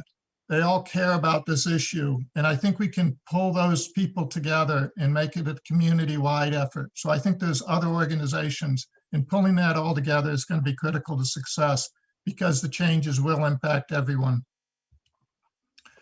So we, as indicated, we've distributed the draft document. We're doing review meetings with all the different boards and committees. A few of us are meeting with Christy Williams and her senior staff tomorrow concerning the implementation that I've just talked about. We're in an open comments period. We have a website up with a comment form looking for input and are getting some. If we get, whatever we get by March 26th, we're planning to roll together into what we're calling the publication draft. It's not the final draft. The document's going to keep changing, but it's the version 1 publication draft. We also have to deal with the fact that I'm expecting the governor to sign this new legislation in the next week that are going to change the goals. So we're going to try to ride through with that and accommodate that change. But complete the document and have it available for the Board of Selectmen to approve with a request to approve on the April 13th meeting, which is, just a few weeks away. So my ask of the school committee is a few things. One is provide feedback to the Board of Selectmen, hopefully in support of the Climate Action Plan or your reflection on the importance of this and how it fits within your view of what the priorities are for the community. I'd like to have the schools continue with participation in the ongoing discussions in regard to the capital implementation. What is the role of the schools and kind of how is that coordinated with the different moving parts of town staff and Sustainable Westborough and so forth. And I've had many discussions with Amber, and I know the Westborough schools are developing a strategic plan. And I think there's aspects of the Climate Action Plan, and I know Amber agrees that the strategic plan should incorporate, whether it's operational actions and policies, whether it's the role of, what are the role of students in this? How do we change the education program? Not just the science, but the civics of it and the many other aspects of this, and the physical operation of the facilities and bus systems and other greenhouse gas emission sources. Is the schools, as you probably can appreciate, are the biggest buildings in town. They have the biggest greenhouse gas emissions of the municipal. And I think it's really valuable to have the town government and the schools show by example the leadership of what can be done when you put the environment as one of the key priorities of the values of the town in making decisions. So I know we're behind, so I'm trying to keep it brief, but those are my comments, but I'd be happy to discuss any and all of this. Thank you. And we all have a copy of the, the full draft plan that, we've been digging into as well. And you're right, like we are going to incorporate a lot of these aspects of looking towards the future into our strategic plan. So thinking about, how can we step forward in making some, either improvements or changes to address environmental concerns so that, we can slowly phase that in. Certainly with new construction at Fales, that is something that, we took on in planning for that. And I'm happy to see that, coming to life now, literally in that building. So yeah, it will definitely become a part of our strategic plan. I know Amber is looking for places to plug that in.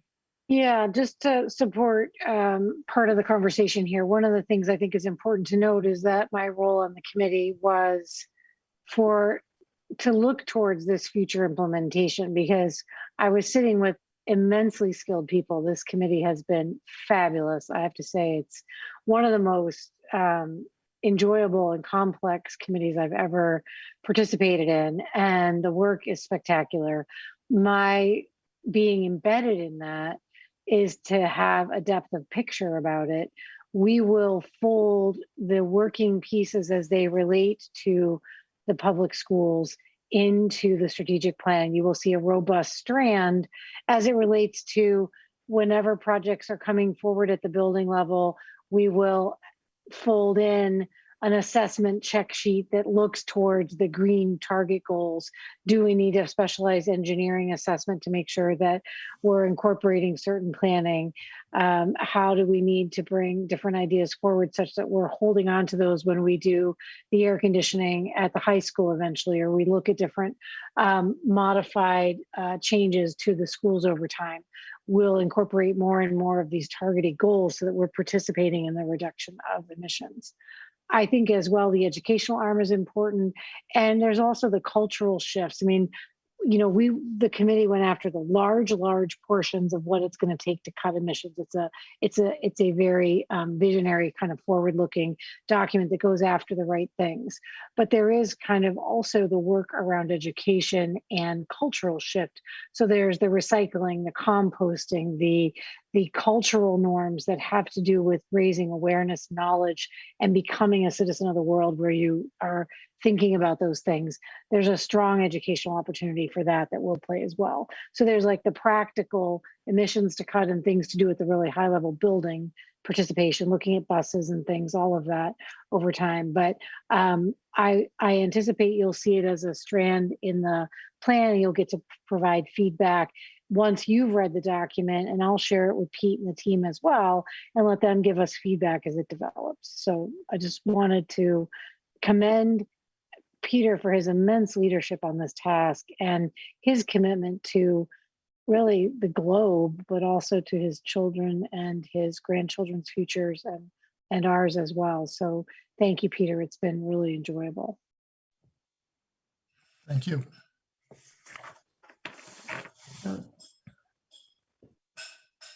Go ahead, Raghu. Do you want to? Thank you, Peter, for this detailed document. I mean, this is, like Amber said, awesome work, and I've been going through this. It's very detailed. If you go through the action plan, it's very detailed and it's very realistic too. To 2050 it seems far away, but it's gives us enough time. We don't have a choice but to do this. It's not like we can put this away. Either we do this now or we pay a higher price and still do it later. So we don't have a choice. We have to do it. I'm in complete support of the plan. I would suggest to the committee that we have a vote on this to express our support for the plan. Sure. Would you like to make a motion? I would like to make a motion for the committee to vote in support of the climate action plan as presented to the school committee today. All right. Is there a second? I will second the motion. Thank you, Sarah. And I think Lisa maybe dropped off the call. I had a couple, if you open up the discussion, I just had a couple, comment. Sure. I agree that the document is fantastic. I mean, it's the amount of work that went into that is evident and it's incredible. So I think once it gets shared out, people will realize the depth of it. I did want to mention though, the safe routes to school was mentioned in there. I think I wrote down it was page 59. It was with the complete streets. We do fully participate with safe routes to school. You know, I never miss an opportunity to plug that. In all the K-8 schools, they are all registered in the program. And then we did vote last February to conduct the there's like a walk audit you can do, and then there's also a arrival and dismissal audit that you can do. And because of COVID, like everything else, we did not get those done last year, but I fully am planning once the principals are up for the task, and some of the members of the town, and I know Bob Ferguson from Buildings and Grounds was going to help out with that too. So we will get those done and do our part with at least the improving, hopefully, the bike and the pedestrian infrastructure. And then same with complete streets, with safe routes to school, you can apply for grants. The more you participate in the program, the more grants you're eligible for. So we will continue to work on that. And then, like kind of Raghu and Amber said, just the stuff at school. I mean, we are educating the children right now that are going to be the scientists and the engineers that develop these carbon-free things that we all need to use in the future. So I think it is critically important to get that message to our students as soon as possible. So thank you. I appreciate all your work on this. I remember one of the first times you came before us, you said that one of your grandchildren was being born like that day or that afternoon. I think you had your phone with you. So I always think that we're doing it for that grandchild. So thank you. The day I was making the presentation to town meeting, my grandchild was actually right at my feet, that was just born, and he was about 2 weeks old. And so I had the picture of the grandchildren on, and I had to Photoshop him into the corner because he was added after the picture. But I appreciate your comments. The other thing is, that safe routes to school, for example, is an example of how pervasive this issue can be and how it is a system-wide view that we need to take. The task force had lots of meetings and talked about bike and pedestrian. I don't remember that phrase even coming up. So it's an example of how difficult it is for any one person or one committee to kind of understand the full scope of it. So really what we're trying to do is to get it all and to make it a systemic change, cultural change, like Amber said. The other thing that I'd say about the schools is the schools are the primary connection for many families to the community. And so the role the schools play in regard to community-wide change is really beyond just the education of the students. It's a community builder and an important way of communicating change beyond just the students themselves to the families. Yeah, it's a very important point. Steve, I just wanted to check in with you to see if you had anything to add. No, I don't. Okay. We'll go ahead with our vote. I got a text message from Lisa that her internet went out, so she's gonna try and rejoin, but we can go ahead and just take a vote anyway. We had a motion and a second, so I think we're ready to do a roll call vote. So we'll start with Sarah. Dula, yes. Raghu. Nandan, yes. And Steve. Brett, yes. And Vincent, yes. So, hopefully this vote of support for the climate action plan can help you bring that forward to the Board of Selectmen and just show that, this is something that we do support. Thank you very much. I will be pleased to relay that, and maybe you could send a memo or something to the select board. Sure. Yep. We can let them know about our vote. Yep. Absolutely. Hi, Lisa. I lost internet. Aw. The meeting. So sorry. So you're on your phone. We just took a vote. Would you like to throw in your vote? Edinburgh, yes. Okay, great. All right. Well, thank you, Pete, and thank you for hanging in here with us. I know our meeting ran over, but we appreciate you coming and staying on with us. Thank you, Pete. And I can't say enough about this committee's work, you guys. It's been phenomenal. Well, thank you very much. Appreciate your support. Hear from you soon. Thank you. Take care. Bye-bye.